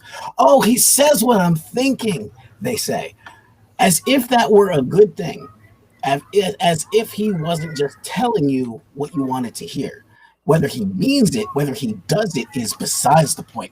They just want to hear the thoughts that are echoing in their own head reaffirmed by the outside. And that's all it takes. Everything's gonna be fine, baby. Your mother's looking down on you from heaven. Everything's gonna be fine, baby. God's got this. That's all they want to hear. They want comfort. They want entertainment, and they want comfort. If you charge $1,000 for something that saves somebody getting off of their ass and moving it to go do something else, they will pay you for the convenience. That's all. Like, that's why Amazon makes a fucking shit ton of money destroying communities by decimating local shops and businesses, because it's so much more convenient to sit on my ass and order everything I need from my toilet than to get in my car, drive a block to the local hardware store, and pick up a box of nails. That's correct. The convenience of it, we're lazy as fuck. Dude, What's up? do you have a YouTube channel? I've posted like 3 videos on my channel like 10 years ago. I don't really post regularly because I don't know what. I also work in security, and I have clearances that I cannot jeopardize with my opinions if I were to accidentally get YouTube famous. You know what I mean? Man, it just, man, you just put it all together, man. It's like, damn it. If you ever have the time to look at Christopher Hitchens' debates, he is elegant and succinct in his arguments. He does not waste words, and he is really good at establishing historical context to back up the shit he says. So, like, when it comes to of all the 4 horsemen of new atheism, that as they called it, I think that Sam Harris is trash. Because he kind of went the Joe Rogan podcast alt-right sort of venue. He's also a bit of a Zionist, and I don't really care for him. Stephen Fry is fantastic. But Richard Dawkins is a bit of a misogynist, but I think he's just old white guy who's a little out of touch with what the youth are feeling today. I think it's still coming from a good place, but he definitely puts his foot in his mouth quite a bit.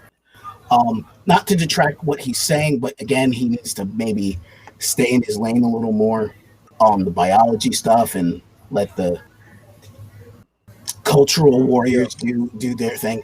But I think Christopher Hitchens, as a journalist and as a historian and as a writer, was far more eloquent, and he debated all of these people. Who's a what? Are we talking to me? I'm sorry. I apologize. And then Daniel Dennett. He kind of fell off the map, but he's, as far as a secular philosopher goes, he's pretty decent. I miss Christopher Hitchens. He would have made the last 4 years really interesting. He laid waste to these clowns, to their fucking face. Yeah. Oh, I enjoy, like. I gotta go check What on my did you say? chicken. I gotta go check on my chicken. I'll be right back. Okay. Like, man, I think I actually like Sam Harris, y'all. You know what I'm saying? I think Sam. I've been reading his book and his debate too. I like him, you know, and I think Christopher Hitchens. I like that hard cause me, you know, I'm gonna say fuck your religion, and it's gonna be what it's gonna be to your face. You know, I ain't with all this. I understand where you coming from, and I want to respect you. No, I say fuck your religion, fuck your God, fuck all. You know what I'm about, and I feel like I like to align myself with motherfuckers who we are hard on this shit, and we treat this shit how we treat all injustice. This is see. I feel like people like Christopher Hitchens and myself and like to look at religion as an injustice to every fucking body, even the people that's been. I feel like it's wrong. No matter how you spin it, in my quote unquote worldview, you see my finger. In my worldview, no matter how you spin this shit, Is couch this shit, wrong. word. I feel like this shit need to be put down. We need to put this shit down. Why we gotta respect this shit? Man, I feel I like can't. I can't do it, bro. I'm not with that respecting. the whole society as a whole need to be put down. Like put down the whole society. Like, and when Because when people it's all about this whole religion that means nothing, and it means nothing. We're gonna wear. Which one of you like has died, stayed dead, and is able to tell us how the hell in the heaven that you actually went to? Yeah, Not no hear dream. me out. Hear me out. Hear me out. Like when they say respect these beliefs, what does that even mean? Oh, it means they're The shutting book down says, any argument. the book says who to kill and why. Hmm. It gives you instructions on who to throw rocks at, who to tie up to a fucking tree and throw rocks at. Come on. Right. It's a You common need to it's a common misconception of the First Amendment that everyone's beliefs are entitled to respect. In the same way that, like, the Second Amendment gets misinterpreted by Americans to mean that everybody can own whatever sort of firearm they want. You're not entitled to an aircraft carrier. I don't care what you can afford. You're not entitled to an aircraft carrier. Like, just because you have free speech doesn't mean that your beliefs are above criticism, ridicule, and shunning. That it has to cut both ways. Beliefs don't get protection. People get protection to have their beliefs. And that's what gets lost. In the same way that corporations are now suddenly people, it's legal fiction that people have just completely misconstrued. Your belief hear me out. it's not a person. It doesn't have amendment rights.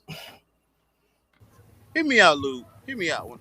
I want to see if I'm on this. Like, when I talk about religion, I love to compare it to racism, right? Like, okay, is there a debate going on about whether racism should be legal or not? Like, nobody's debating this shit. We all understand that this shit is wrong. Like, when people, I understand they debating the existence of God when they do the debate, but like, where is, like, how can we sit up for 3 hours and talk about whether or not a God exists? I'm like, man, whether he exists or not, the book is giving you instructions on. It's basically telling you to kill your auntie, your cousin, your niece, your nephew, all them people in your family. That's all the people in your family that's gay. All the people in your family that's disobedient. All the witches. You know what I'm saying? Right. Come on, man. But like they have once you think, like, you have all these beatitudes, right? Grace, mercy, love, compassion, you know, all of these praiseworthy attributes, right? And then you have a God that is in direct opposition to every single one of them. Once you can praise a mass murderer as a deity and just go, well, you know, he's the boss, he can do what he wants, you've lost the thread. Come on. You know? Come on, though. Right. But that's what it is. That's what it is. But I want to say one thing. I want to say one thing.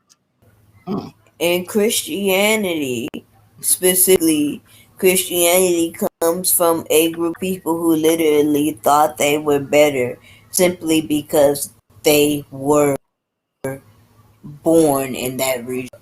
Right. So the fact is supremacy, or this rather racist supremacy, is not so much as a racist supremacy.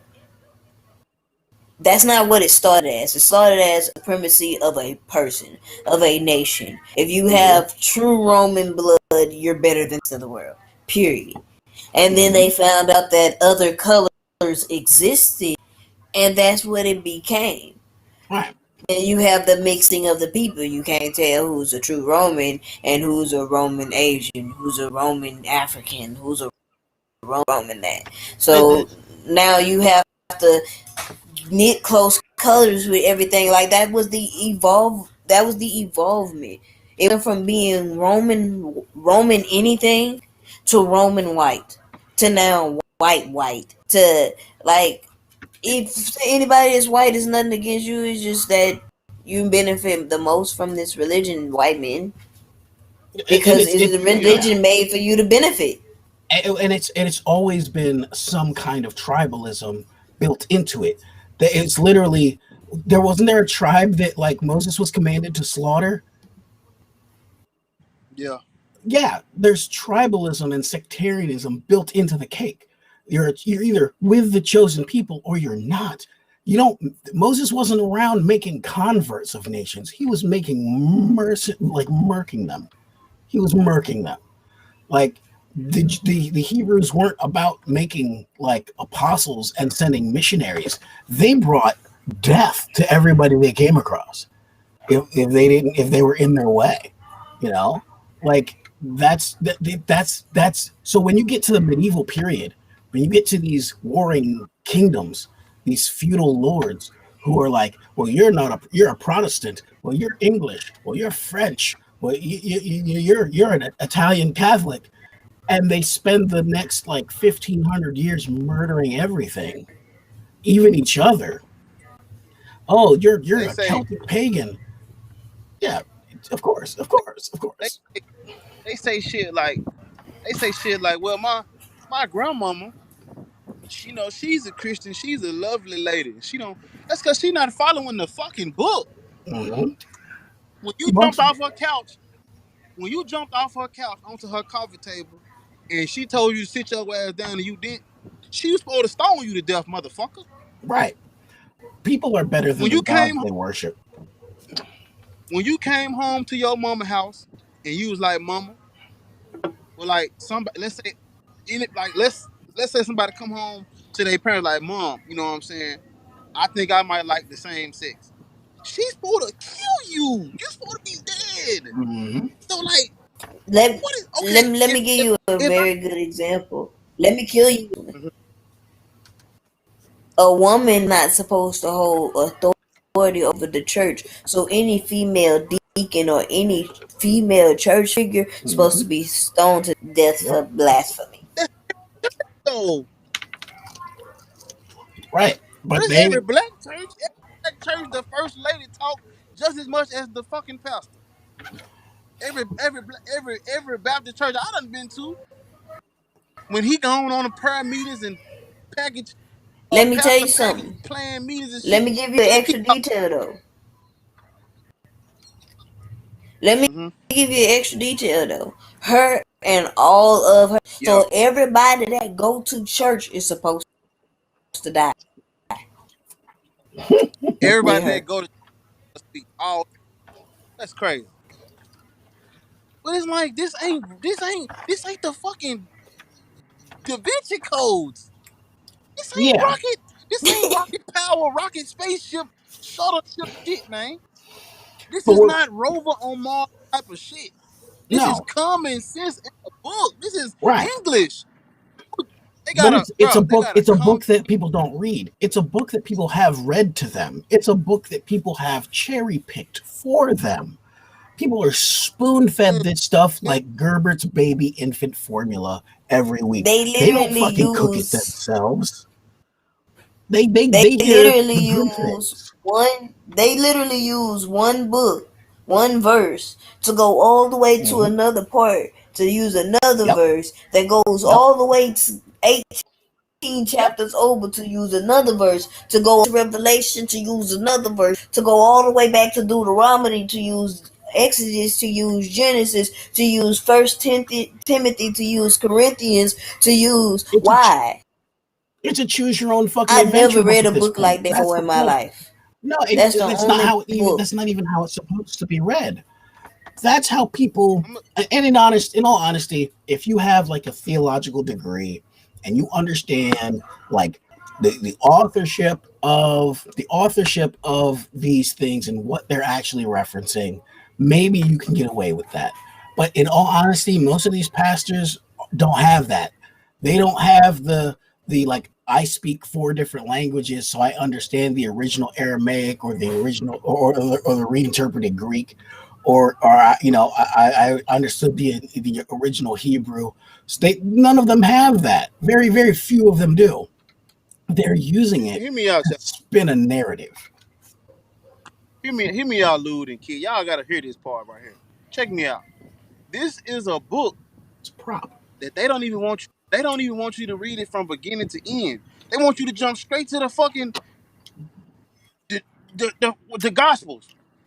Right. You tell somebody like, bro, I was talking to a Christian. One of the Christians that was supposed to get on the show yesterday, but y'all scared him off. When I was on with him, I told him reading the Bible. He said we should start at the Gospel. I'm like, why? What the fuck is the point of making the book? Or you want me to jump straight to the end? Are you telling me? Right. Because they know that if you read it from the beginning to the end, you're gonna get sick. I ain't made it today. Yeah, I'm nobody ready to makes bring it out of Deuteronomy. The only people who make it out of Deuteronomy and they're like, this was a great idea. You got to be a sick. Like, but this is what I'm saying. I took 1,000 days out of my time. That's how long it took me to read the Bible from line to line, because with the shit I was reading, I had to read it again because I was like, wait, whoa, it really said this? Mm-hmm. Like, you telling me that the Bible says if a girl is raped, she must take their rapist as her husband or she is stoned to death? Yep. And you're talking about girls as little as 3 years old? And they pass a lot of that off as, well, it was a different time. And I'm reading it. Like, it took me 1,000 days. Hear me out, though. Now, when it comes to indoctrination, I understand perfectly what they saying. These motherfuckers been brainwashed. But see, it throws me off when in everyday life, if you see a little girl, a little boy getting raped and beat up in the street or something, what you gonna do?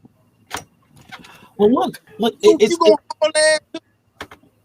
you gonna haul ass to the situation. If you see a group of men tying a woman to a fucking stake with a pile of rocks next to it, you're gonna be like, what are y'all finna do to this lady? But that's why Christianity has so many denominations, because eventually somebody comes across a verse that doesn't settle with them. Somebody comes across an interpretation that really upsets them or doesn't sit with their soul. Christianity is so splintered with revisionism and sectarianism and all of these different denominations, precisely because of what happened with Martin Luther and the Catholic Church.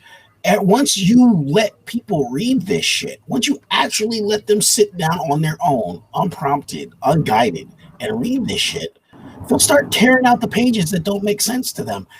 And until they come to the point where they can realize that they're better than the book that they just read, that they themselves have come to a better understanding of right and wrong than the doctrines that they are selectively choosing through, then they're just going to take the parts they like, still call themselves a Christian, and start a reformed church. That's all it's going to be. Until how much of this book can you ignore and still call yourself a Christian? Fortunately, most Christians ignore most of their book. Otherwise, we would be in a world of shit. But they still want that community. They still want that identity, because it's like a popularity contest still.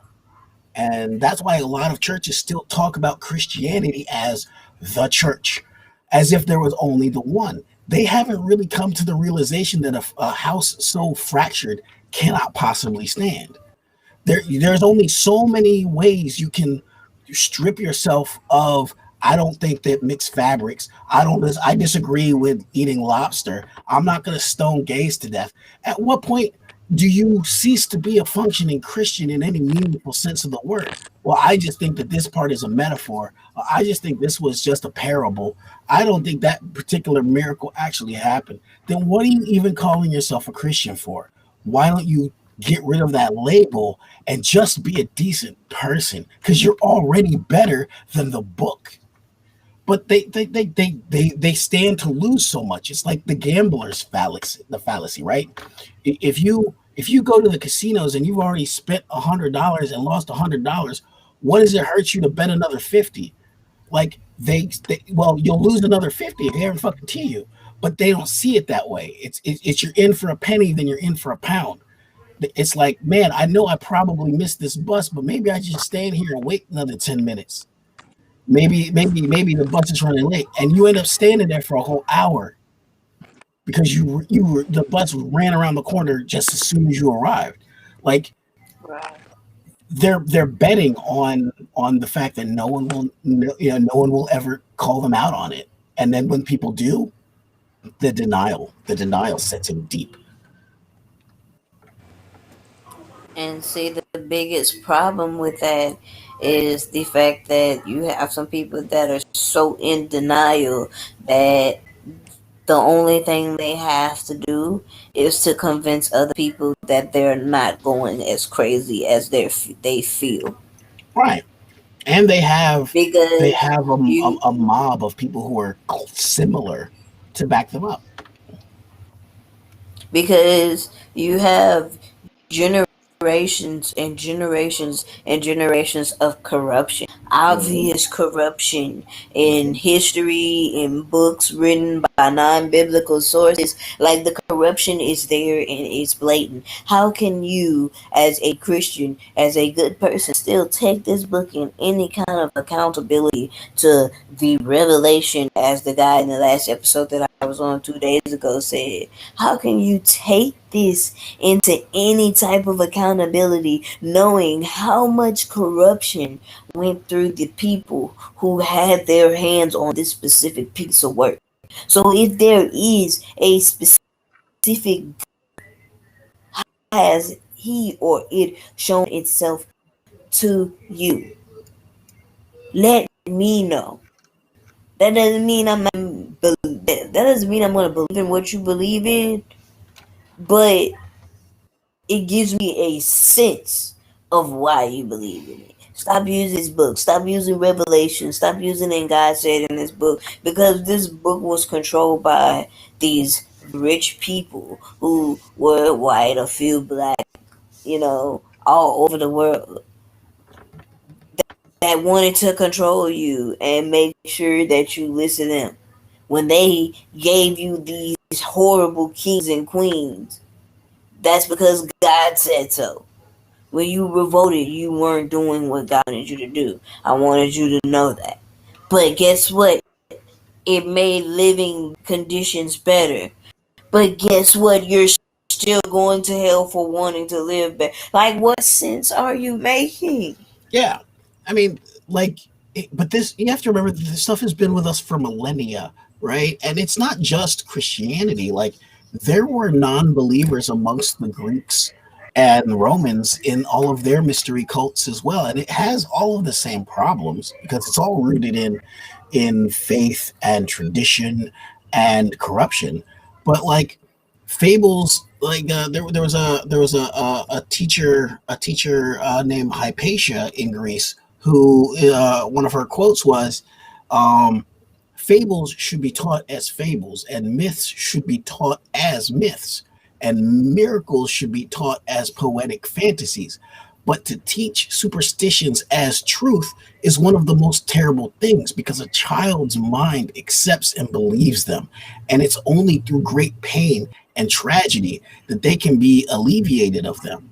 And honestly, like, which is one of the reasons why sometimes you just can't play nice with this shit. It's one of the reasons why somebody as heinous as like Donald Trump being a black mirror for all of the ugliness that he will attest to being Christianity, that he will like do all these terrible things, gas a bunch of people, walk over to a church and hold an upside down Bible.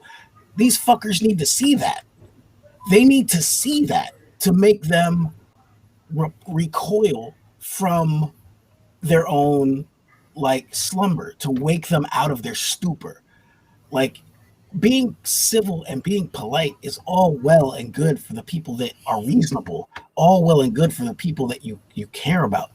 But until people can honestly sit there and be like, yeah, man, my God grinds infants into meat, and I totally think that's the fucking tits. Like, with a straight face, be like, yeah, man, slaughter the firstborn. That's brilliant shit. I love it. Like, until they really reckon with that, they're gonna think it's all fucking rainbows and sunshine. They won't see the ugly shit. They're high on happiness. Give me 1 second, because what you just said, it made more sense than the mug. Going back on the Trump supporter situation, like, they literally believe anything that comes out of this man's mouth. Right. Give you a good scenario. Yeah. Like, let's say Trump sent her on a race with Biden, and that's what it was. It wasn't the presidency. It was just them running a race. He was CT. How you doing, Yeah. CT? Am I coming in loud and clear? Word up. Yes, I can hear you. Oh, good. Yeah. We can hear you. Go ahead. Yeah, there's that in all religions, even in atheism, that's bad. People have a fallen nature, so you can't look to the people. You have to look to Christ. Christ was perfect. He never did anything wrong. He's God Almighty in the flesh.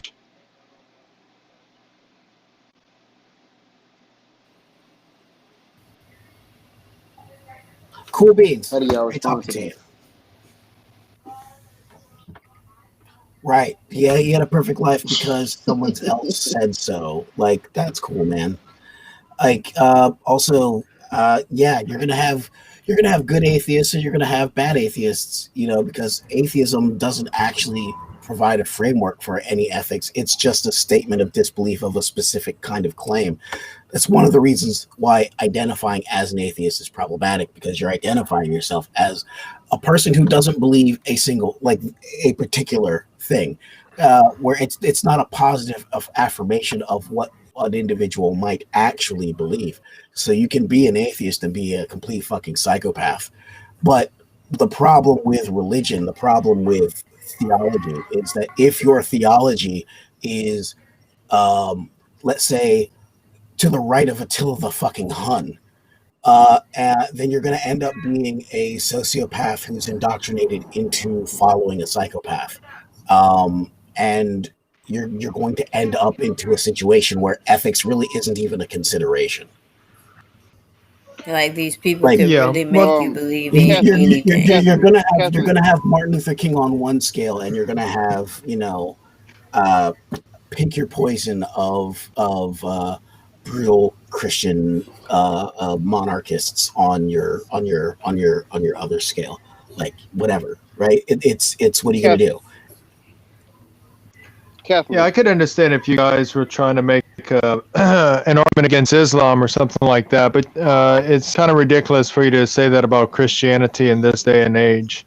In this day and age, everything has. Yes, it's not Christians that's hijacking airplanes, running it into the buildings, World Trade Center towers, and cutting people's heads off. The vast majority of terrorist attacks. If you really want to be honest, Islamic terrorism within the United States accounts for 5% of all terrorist attacks. White supremacist Christian nationalists are the predominant leader of terrorism in the United States. Again, most Islamic terrorism happens in Islamic countries. Okay, can you back that up? Can you tell me there's FBI statistics on it. White supremacist terrorism? Can you name several of them? You can go to the FBI. No, I'm not going anywhere. You made a claim. I'm asking you. I'm not going anywhere. Right. So the Timothy McVeigh. Okay, that was 1994, I think. Can you name anything since then? Let me look it up for you, buddy. Wait. George Floyd. So Catholic. George Floyd. Some of those cops weren't even white. So George Floyd was more a thing of, I would say, cops abusing their power. You don't know that it's cops that were white supremacists. So that's a false charge, unless you're able to back it up. Oh, there was well, Because you let's see. never know. Those cops Okay. have been doing that to white people as well. Because there's a lot of cops. If you look on YouTube, there's a lot of videos of there was cops also the Capitol ignoring insurrection. I'm not looking on everyone's. YouTube. You I made a claim. continue. Okay. I continue without being interrupted. Otherwise, I'll just leave. Oh, God. So the thing is, if you Okay. look on YouTube, you'll see there's numerous videos. Okay, you want me to hold on? I'm not going to hold on. I'm going to continue what I'm saying. Otherwise, I'll leave. You want me to leave? Hold on. Okay, that's it. Hey, I'm out of here then. I All was right. trying to See tell you you that later. you can. I was trying to tell you that you can finish, dude. I was just trying to tell you. I was telling you, hold on. So, fuck it. He wants to run I don't ram know shot. why do they do that? Because it's what It's like I'm telling him to. I was telling him to hold on. Mhm. Go ahead. Here's I was telling him to hold on. Yeah, here's what like people like him and like Ben Shapiro and fucking a lot of these reactionary conservatives do, right? They want you to have an encyclopedic memory of all of the claims that you're making on the fucking spot. And that's one of the things that like somebody like Christopher Hitchens was really good at, somebody like myself not really great at. Like, I know where to find the information, but he wants you to have an encyclopedic memory, and then what he'll do is that he will gish gallop right through them. Gish gallop right the fuck through them and dismiss them on some obscure technicality that removes the actual context of the problem. Like, you can mention that the Capitol insurrection was led by conspiracy theorists, Trump supporters, and white Christian nationalists, and people died because of it. It's not the worst incident of Christian terrorism, but like, to pretend that Christian terrorism stopped since like the 1940s is incredibly disingenuous. Like, the World War II was the last instance of a violent Christian uprising or Christian nation, and sure, like, worldwide, Islamic terrorism is a bigger problem than Christian terrorism because they've taken the center stage. But it's not to say that just because you're not the worst anymore that you're the second worst. So the fuck what? That's not a contest worth winning. This isn't golf. You don't win for having the second lowest score in who's the worst group of religious extremists. Sorry, that's not how this works. They got a series on Netflix. It's about the confessions of serial killers, and him and his father, they do that. If you don't let them, if they feel like you're not letting them talk, they'll just leave. But no. Just listen. But just listen. There's confessions from serial killers. I was trying to tell him to hold on so that we could all like figure out what the fuck we was gonna ask him so he could respond. He just came in talking. We're like, I was trying to get him to answer the question in the title first, like everybody else. Answer the question in the title, then say what the fuck you want. That's what I was trying to get him to do, but he didn't even let me get to him. Like you can't come in on somebody else show and control the show. What's wrong with you? Right, but that's what they do. That's what they want to do. They live in their own little echo chambers where everyone already agrees with them, and when you take them out of their echo chamber, they need to dominate the space entirely. Like we're privileged to hear his fucking opinions. Like, oh, if you're not gonna let me finish, then I'll just leave. Then fucking leave. He ain't saying he's a presuppositionalist anyway, so all he gonna do is say some garbage shit that we done heard fucking 5 nights in a row. Right. He's not a good faith. He's not a good faith actor in the first place, you know. And again, like, inside there are FBI and CIA and police statistics that completely verify that, like, first off, the Muslim population is not significant enough inside the Western world to be most of anything. They can't. They're simply not. Mm-hmm. Most, like the Capitol. Remember when the Capitol buildings were being like taken over by armed militants over the summer. Like Trump tweeted like "Save Michigan" and like armed militia groups took over the fucking like state capitals. Like those were like Christian groups. Those were Christian right wing Christian militia groups, like the Boogaloo Boys and the Three Percenters and the Wolverine Watchmen and shit like that. Like those are Christian terrorist groups, man. The Colorado Springs Planned Parenthood shooting in 2015. The fucking Army of God is an actual active Christian terrorist group.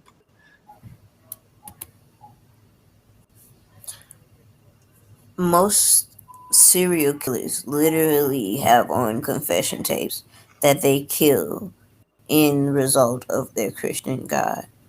Like, God told me to kill, so I'm killing in the name of his Lord. Because this and this and that. Right. And this and this and that. Like, American Horror Story has a whole series that in the 5th season, this dude is called the 10 Commandment Killer. So where he's literally killing people that's breaking the 10 Commandments. And he's just killing in the name of God. Like, this, like, really, bruh? Really? This is the shit that y'all okay with. So, in my thoughts, I'm going, bruh, you mean to tell me that because he's killing in the name of God, he going to heaven? This is what I'm about to be in heaven with this nigga here. Right. I'm finna be in. You gotta be I'ma burn. I'm good. I'ma burn. I'm better off burning. No. Deathbed confession. Because there's rapists who feel like, oh, I repented, so I'm gonna be all right. Wait, whoa, you was raping babies, my nigga. Babies? That's gonna be an awkward reunion. You think you gonna be in? What? No, I'm going to hell. I want to be in hell. Hello, everybody. Hey, kid, I can't hear you again. If you can hear me, I can't hear you again. I'm gonna try to figure it out. But Mark, go ahead.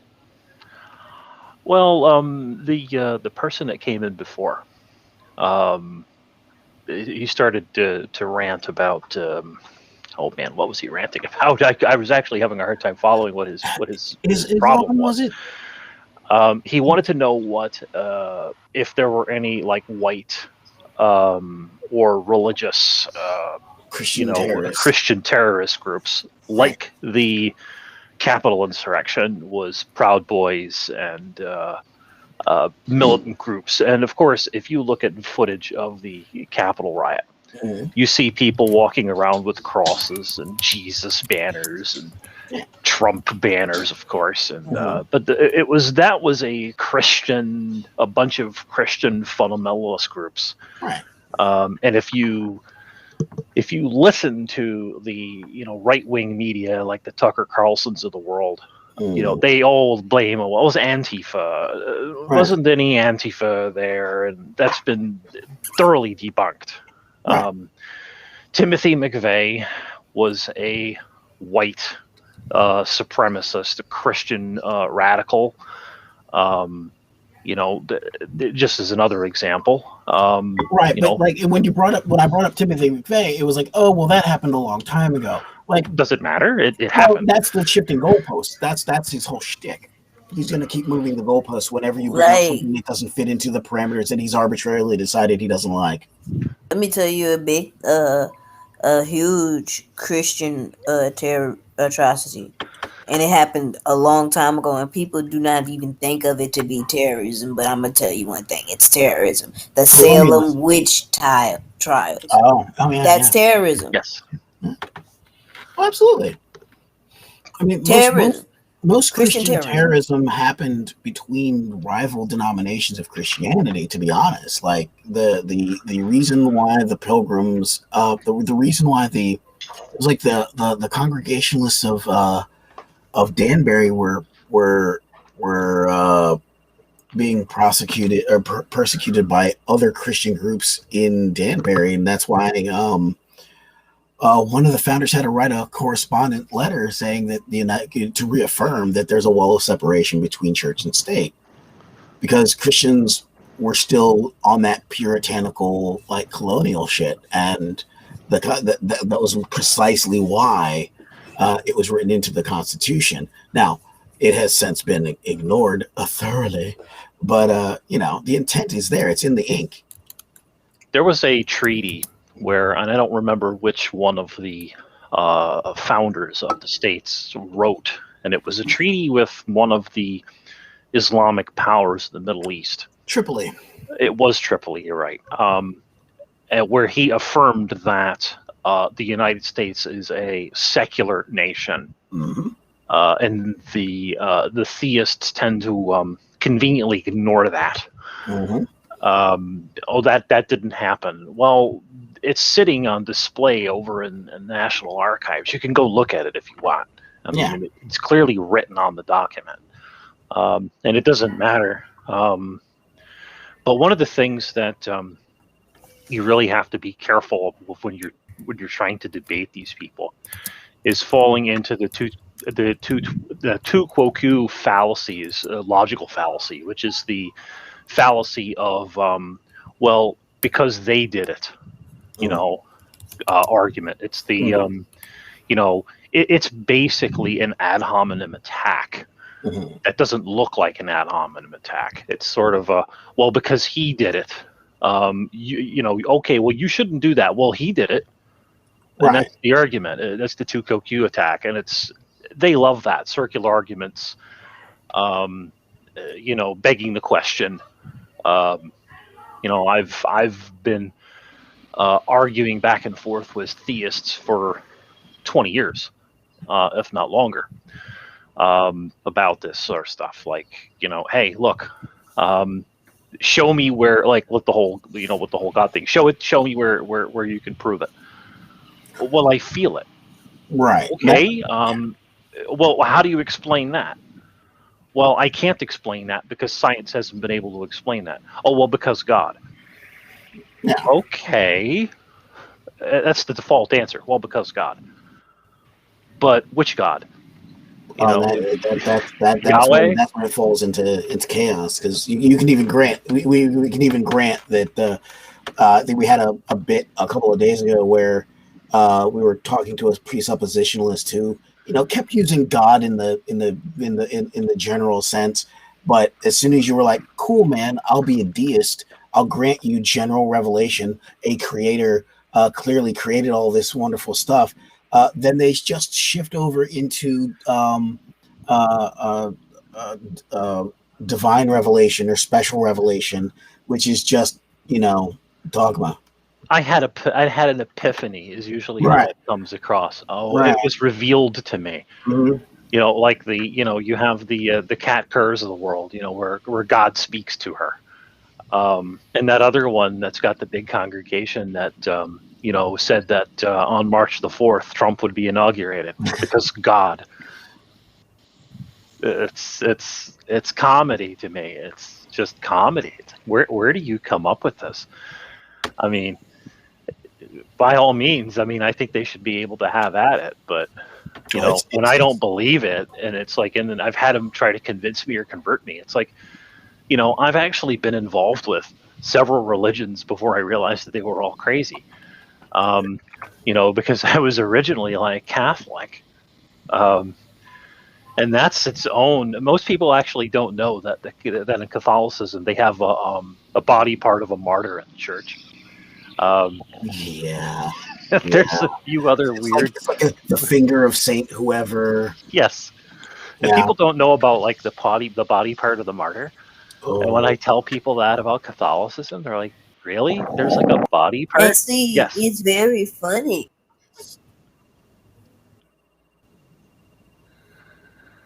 Yeah, it is. It's comedy. And they're elaborately displayed sometimes. There's like a vacuum sealed, glass encased skull of some female martyr in this just bejeweled gold gown of flowing robes. It's just, the thing's got to be worth like $50,000 if it isn't worth $1 million. and it's to house a goddamn skull. Yes, or a finger, or a femur, or something, a foot. It doesn't matter. I had been to several Catholic churches in my lifetime, and they all had the martyr body part. Some Addams Family shit, man. Yeah, and people don't know that. They're like, "That's not real. You're telling me no. You're not serious." Mm-hmm. I'm definitely serious. Yep. I'll take you right to it. Buddhist temples do the same thing. One of the temples that I went to in Hong Kong had it had scrolls that were written on panels of wood, but they were written in the blood of the monks who wrote them. Yeah, that's scary stuff. Yeah, it's Necronomicon kind of territory there. Yeah, so getting back to what the person who came in started shouting, well, if I'm going to speak, if you're not going to let me speak, and that's the, you mentioned it before. I heard you mention it before I came in about the Gish Gallop. Mm-hmm. That is one of the common things. If you're not careful, you can run into the Gish Gallop. One of the people that is out here, I don't know how many people in the audience are aware of, we have some, in the atheist community, if you will, we have a lot of very smart cookies. Matt Dillahunty will just, we're not doing it. He shuts it down very quickly. Mm-hmm. Another one that will shut it down very quickly is Aaron Ra. He will shut that stuff down really quickly. These guys are very experienced with debating the theists and basically disarming them. Mm-hmm. Aaron Ra is brutally honest at times, and Matt Dillahunty, he's also brutally honest. I'm gonna say one thing. Yeah. And I know it's completely out of context what I'm about to say, but ain't nothing funnier than listening to two Christians argue about their own ideals of what Christianity is. Yes. Oh yeah, you bring out the popcorn and you bring out the schism banners. Like, yeah, let's go. My grandparents. So my grandparents were Southern Baptists. Mm-hmm. So start putting that into context. Right. They were Southern Baptists. I didn't know there was a difference between Southern Baptists and Northern Baptists. But when I went to Jacksonville, one of the most diverse cities, it's diverse just like New York, and like twice the size.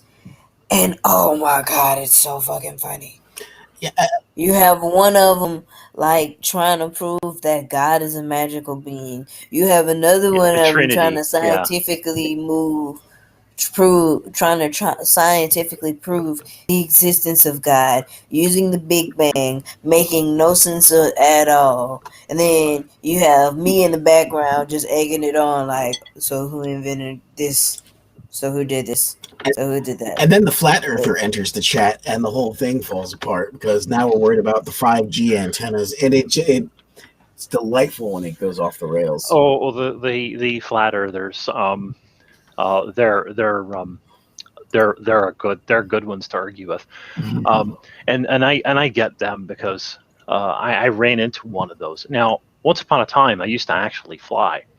Not like as a commercial pilot or anything like that. I actually used to fly with a coworker who owned a private plane. We used to go around and we used to fly around, and I learned to fly.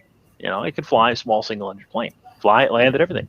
Should have done the pilot's licensing, but didn't. I can assure you that the Earth is definitely a round ball. Right. I didn't fly up into the sky and pierce the firmament or any of that. There is no firmament.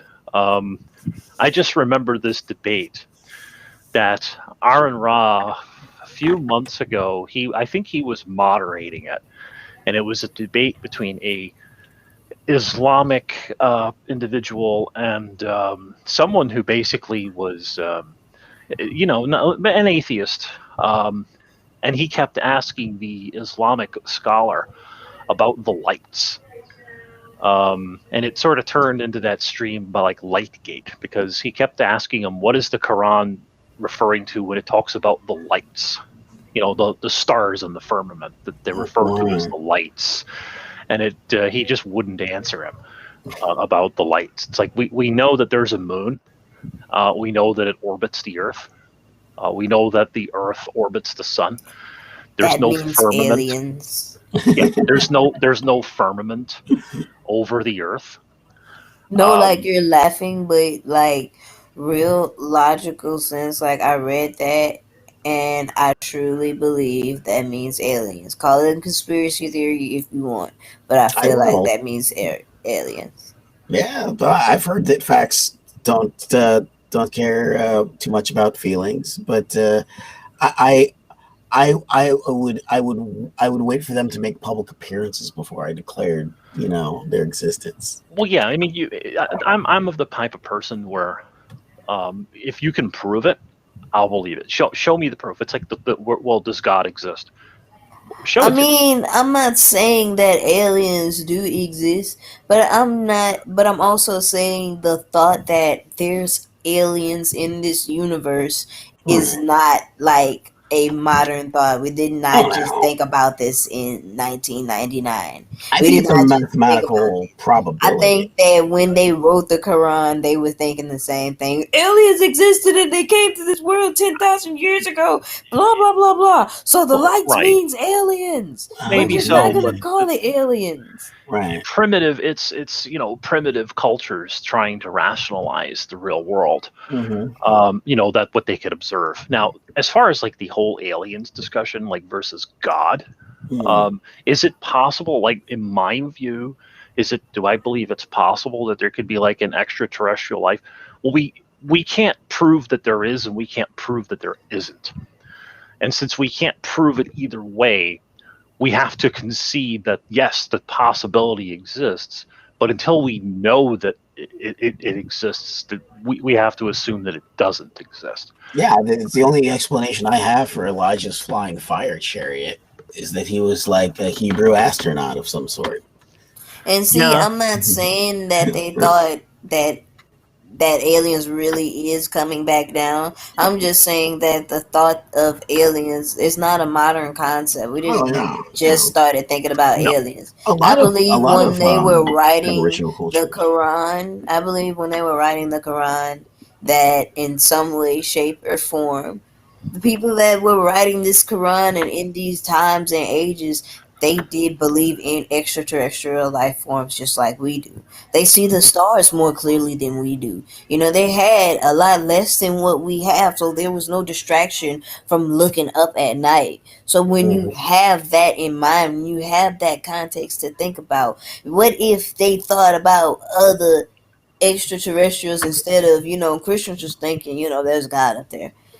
There's something else up there other than God, and I'm rational enough to think about that, so we're gonna call these the lights. Sure. Well, if you're rational, then you will take any evidence that is presented to you, verify it, and then draw your own conclusion based on that evidence. The theist position is, I don't care what the evidence is because God. That's basically it. Yeah. And that's usually, like, I think one of the guys that we were talking to, it might really be the same guy, or they travel in the same circles, where he was like, are your beliefs falsifiable? Is there any possibility that you're wrong? And he was just, no, I'm not wrong. It's impossible. And the problem with that is that because they have that stance, there's really no more discussion to be had. Right. There's no breaking of bread there. You can't rationalize with somebody who's not willing to look at things objectively. When it came to, I used to be fairly religious. Being the Catholic, and then, hey, gee whiz, I'm going to be what my grandparents were, much to their delight, which was to be a Southern Baptist. And that was a hoot. Yeah. So I was like 10 or something, And that's the thing. When I was indoctrinated into religion, from a young age, it was like, yeah, we're just Catholics. And then it was like, when I'm going to do what my grandparents want. I'll be a Southern Baptist. It was like, a sin in Catholicism, because of course, what you're basically changing your gods, if you will. Right. And then, what some crazy stuff happened later, where like my sister, who's actually my half sister, she ended up like getting indoctrinated to like Jehovah's Witnesses, which is a cult. Now, Jehovah's Witnesses is a flat out cult. And the elders, the Jehovah's Witness elders, told my sister that she would be disfellowshipped if she continued to communicate with me, because I was worldly, and I don't know how much anyone knows about Jehovah's Witnesses, but that is a real, like, a cult. Yeah, they have a very I think that a lot of Scientology was rooted in the way in which they organize their community to have such strict control of their members and the narrative. There's no deviancy permitted. Dude, it's a Scientology level cult. Yeah. My mom wanted to be a Jehovah's Witness for like a year and a half, and I can still remember some of the crazy shit they used to tell us. Like, they told us that we are not allowed to watch TV or cartoons, and I was like, "Why? What's wrong with TV and cartoons? They're demonic." Yep. So Dora is demonic? Yes, Dora is about a dead girl. Who told you that? Why would you tell a 7-year-old about dead? What? Jehovah's Witnesses are really, in my view, they're dangerous people. They take away your everything that is fun. You literally have to pray for like 7 hours a day. Like, we never got off of our knees. And this woman, like, her husband had died, and she rushed herself into another marriage because for whatever reason she had to have a husband because of the Bible. And I was like, frick? Yeah. And when she got married to this, like, when she got married to this little dude, like, this dude had just turned 18, and I guess his dad must beat his mom. His dad told him to beat his wife, and he'd been beating on that woman for years. And I just found out that that woman died, and I was like, what the how did she die? Dude beat her to death. Wow. Yeah. And raped her daughter. And like, her daughter has 6 kids by this man, and the church was completely okay with it because he was a man. I was like, what the fuck? Yep. Yeah, because you're not allowed, like in Jehovah's Witness, in their theocracy, if you will, you're not allowed to do things like smoke. Their belief is, and I don't know the exact number, I can't recall. It's like 200,000 people will be chosen to come back. 4,400. Yeah, well, it's something like that. There's this group that will be chosen to come back and to repopulate the earth. And the Jehovah's Witnesses, they have like the elders, and their structure is very government-like. And the reason that they have a structure like that is because their whole thing is when God destroys the earth and sends them back, the chosen, they will be the ones to reestablish government and order on earth. So that's why they have all of this stuff in place. Like, they have their own,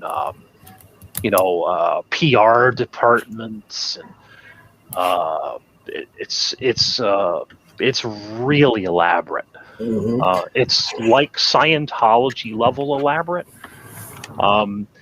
Some of the most illuminating things that I ever found out about Scientology, though, was like the stuff that Leah Remini did. Yeah. With Matt Rinder is his name, I guess, because he was part of the Sea Org and part of the basically the PR wing of Scientology that would go out and destroy people, anybody who opposed the church.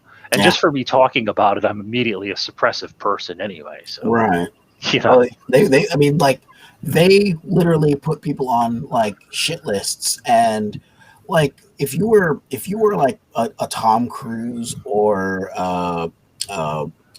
what's the other guy from Pulp Fiction, Travolta, you were like so protected that if like you happened to murder a prostitute, like cleaners would come in and handle it. Like you were so protected and so shielded, like on like Jason Bourne kind of like levels, that it's really terrifying that any organization outside of a government can exert that kind of private power.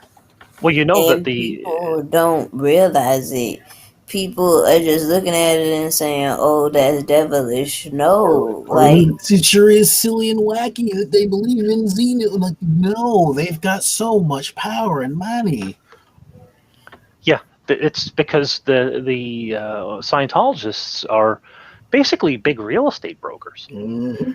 You know, they buy real estate, and they put up these churches, and they make the parishioners of these so-called churches. Because I find it hilarious that they actually call it a church when it's more like a sort of self-help kind of thing. Yeah. And that's how it really starts. Start paying for these courses to help you, and then it turns into this sort of religious thing. I don't think there's anything religious about it. I think that's L. Ron Hubbard was just told, "Oh, just call it a religion, and you'll just make loads of money." But the problem with L. Ron Hubbard, as I understand it, when he was pretty much close to death, he believed that like he had all these little things crawling all over his body and stuff. It's like bizarre and sad at the same time. But that's just the problem with religion throughout ages. It corrupts you. Yeah, and not enough people talk about the a lot of it's one of the reasons why I don't really entertain conversations about doctrine very much, because it's like having a trivia contest, in my opinion. Like, it just gets to the point where we're spending so much time trying to figure out how the Force works, to figure out what kind of Jedi you are, that it just does not. It doesn't really mean much. But not a lot of conversation around how much money and political power and private influence that these organizations have on communities.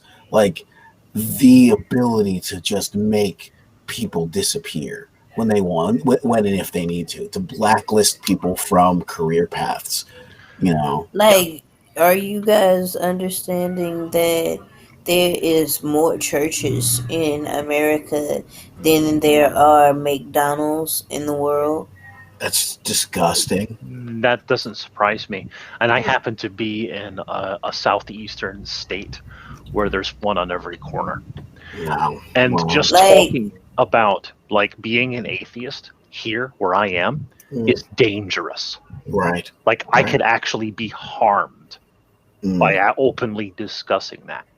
And we're talking about, and we're talking, also including people that gather under a tree so they don't have to pay a property tax for being, in a building. That's still, considered as a church. There's more of them than there are McDonald's in the world. It's so there's really more churches participating in worshiping this sky deity, following this book or some version of the book or some version of something that says this sky deity exists, that's demonizing culture, enslaving people, and dumbifying men and making them misogynistic and treat women like shit for nothing, to jump off of a bridge and go to some sky place called heaven. Yeah, Sky Daddy. That's what I call him. I call him Sky Daddy. It's the thing about it is, I don't know how many people that are in the audience here are like atheists or agnostics. Because for a while I really would have considered myself agnostic until I just realized, you know what, I really don't believe any of it. So I'm truly atheist. Like, I just don't believe any of it. Because I used to be on the fence for a long time, hence the, I guess I'm agnostic.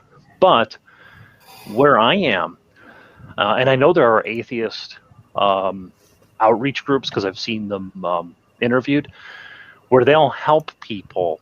They have to help atheists escape from where they are because they will be harmed. Now, I'm talking about places in the United States even. Right.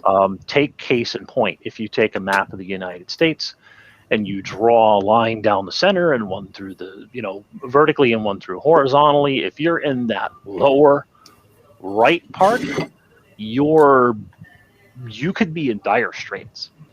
And I'm talking about Mississippi, Alabama, those kinds of places, Georgia, South Carolina. You can be in dire straits. Right. Depending on where in the states you are. Mm-hmm. Because atheists are considered devil worshippers. Right. And see, like I said earlier, I think that was probably before you came in, Lou. You're saying that we're devil worshippers and whatnot, but do you even understand what the concept means? I don't believe in the devil. Like, you're not even asking questions, and then the information you're getting isn't even truly right. Well, Ricky Ricardo say that Satan showed him how blah blah blah blah blah blah. You cannot put mental insanity and atheism in the same group. Well, that's one of the reasons why, like, I don't. That's precisely why I try to get to the bare bones of whatever, like, kind of argument we're having, and try to, make sure that it's framed in an intelligible way, because you can get lost in the sauce when you try to play, story time fairy tale land with these people. When you let their entire fictional narrative dominate the conversation and you have to go tit for tat and chapter and verse with them, like, there's no end to the multiplicity of error that you're going to run into, and it's open to interpretation. Right. Like, it scares the shit out of them, us not believing that there's something higher than ourselves. Like the guy from the other night who was like, oh, well then who's the ultimate power? And he was like, nobody. But what does that have to do with anything? So how can you have a logical argument with somebody that doesn't believe? Right. They make me believe that about that. Your job is, if you're trying to have this argument, your job is to make me believe that there is a higher power. Stop asking me what do I need in order to believe in it. Because if I have to give it to you, then you just proven my point that it cannot exist. Right. It has to happen without me giving it to you. I'm not saying that you have to read my mind, but if this